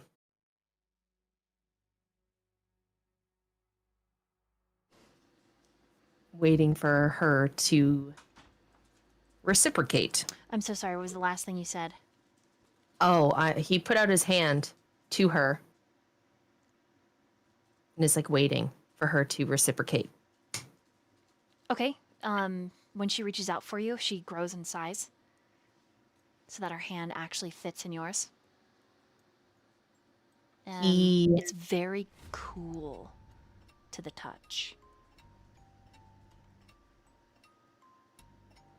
So, shall we let the rumors fly? The mischievous nature of the pixie, whether it's unseelie or seelie, it doesn't matter. They're tricksters. And there is a gleeful joy in her smile, Finn. And it's almost enough joy that she feels like a pixie from home. And not a monster in a tiny, shape-changing little package.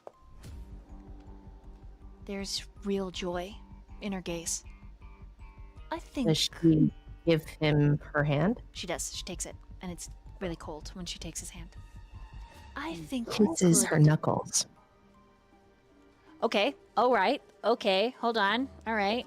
I'm rolling. Okay. As you are kissing, she's looking down at you. There's tension and heat, and like her nostrils flare like just slightly as she inhales, and she says, I think we could let them fly for a while.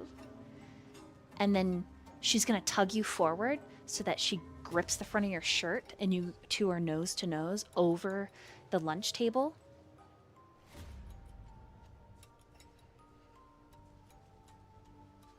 But we can make a deal. If you are open to it, I won't get in your way, and you won't get into mine. All you have to do, and she leans forward to whisper in your ear, talking into the shell of it, Finn.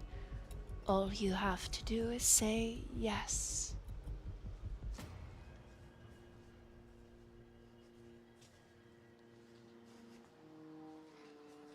You want me to accept a deal with you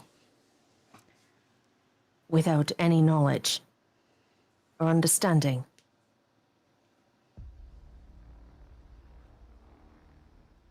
I stay out of your way, and you stay out of mine. Then make me one more promise.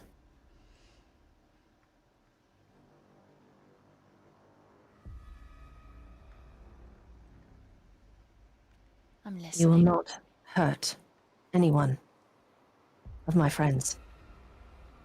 They stay safe. So long as they stay out of my way as well.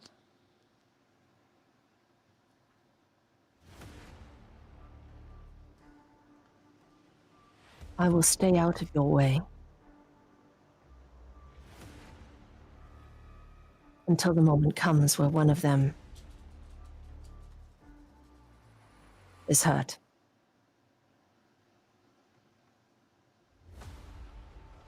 Is that fair? She pulls back so she's no longer whispering in your ear and your nose to nose again, and she's still got a gentle hold on the front of your collar. Her eyes are glittering. This isn't my first deal with a fairy. At least not one that's as handsome and as important as you.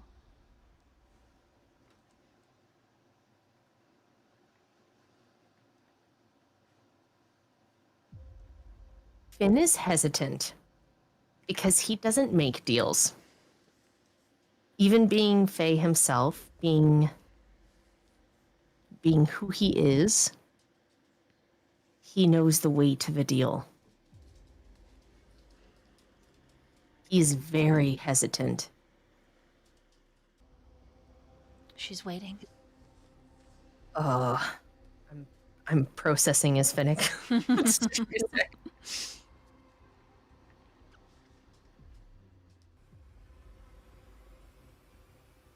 He responds, and his words are dripping with charm. His true thoughts are definitely being guarded. He knows this game, and even while agreeing, he is trying his best to stay in this level of control. And he tilts his head, his eyes narrowing, and there's this a lightness to his voice, but there is this sharp, almost threatening feeling underneath. A deal with a fae. Always a dangerous dance, but I suppose if we're both careful, it might just be worth it.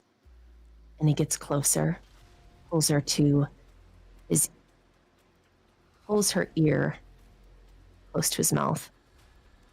So long as my friends remain safe and sound, we have an understanding. I'll stay out of your way. You'll stay out of mine. Roll an insight, Finn. Okay. Oh, I have to open up my character sheet. Hold on. Where is it? Oh, gods. 22. She is very into this. She's actually biting her lip, like trying to suppress a smile that you're like meeting her aggression. And you know it's because you're Seelie. She loves that you're feeding into this passionate side that just kind of, it trails the knife's edge of explosive violence and passion and all of those emotions that Fae are known to have, but they don't always revel in them. Many Fae, especially the fairy, your type of fairy, it's joy. It's robust jolliness. But her type of unseelie, passion, raw and unfiltered, is quite attractive.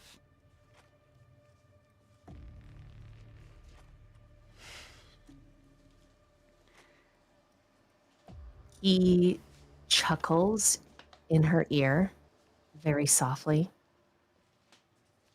This isn't my first deal with the Fae, but it is my first with someone as intriguing as you. You mean as disgusting as me, as dirty as me.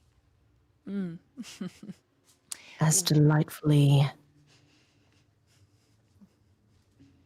He pulls her back slightly and gives her a full once over, and he smiles slyly.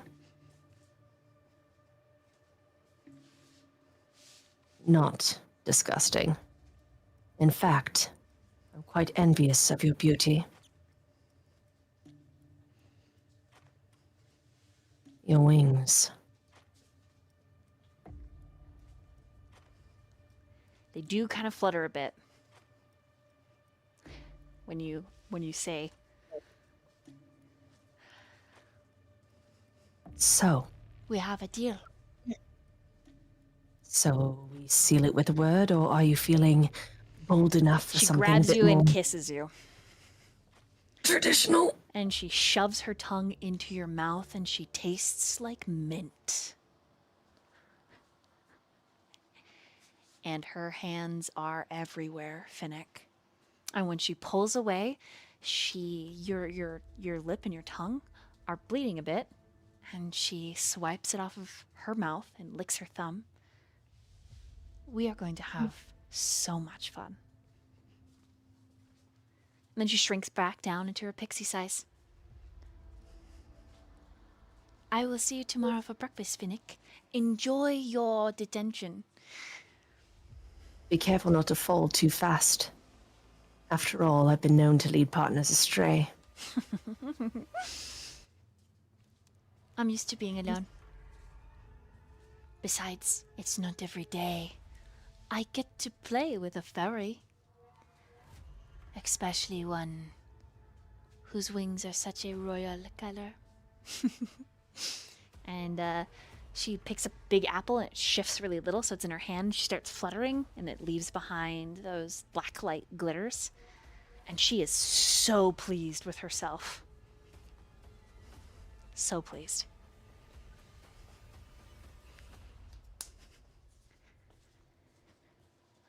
She's not watching him anymore, right? Nope. She's gone? Yeah. Oh, she's God. He literally... There is an exhale of, like... Inside, he is full fucking panic. Full panic. There is this wildness inside of him, and his one arm that wasn't near her is gripped in a fist. Roll a perception, Finnick.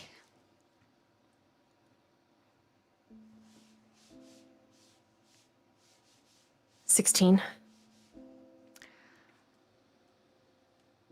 A table space away from you is a pale girl with feathery wings and mismatched eyes. And you believe that she has just witnessed, maybe not heard, but seen the entire exchange between you and Mist.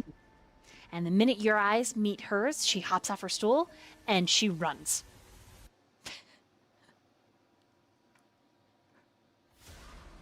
Fuck.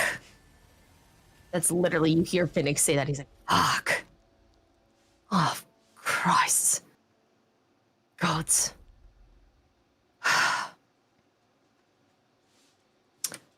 I fucked that one up, didn't I?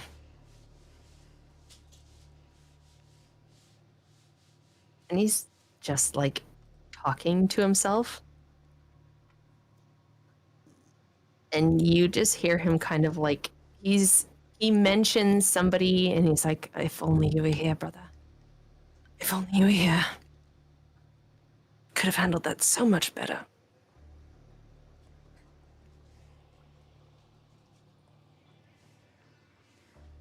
And that's where we're going to end. The lunch bell rings, and it's time for your next class. Damn. Oh man, That was fun. there it is. Oop, Man. there it is. That, We were those literally bets went way talking about it faster than I was earlier today. expecting. Dang. What are we? All the As first soon kisses that happen. as soon as Finnick was like, "So how you want to seal this deal?" I'm like, she's gonna kiss him. Oh, I Yep. knew you would. I was literally Yeah, like, you want yeah. something a little more traditional. And There was like no way she wasn't going Oh, to with how she was Christ. acting. Yep. No, GG. it's good. Good job. I did think about her biting your pinky off. Oh, But I was like, you know what? Let's not go that into the unseelie right now. We'll maybe think it's okay.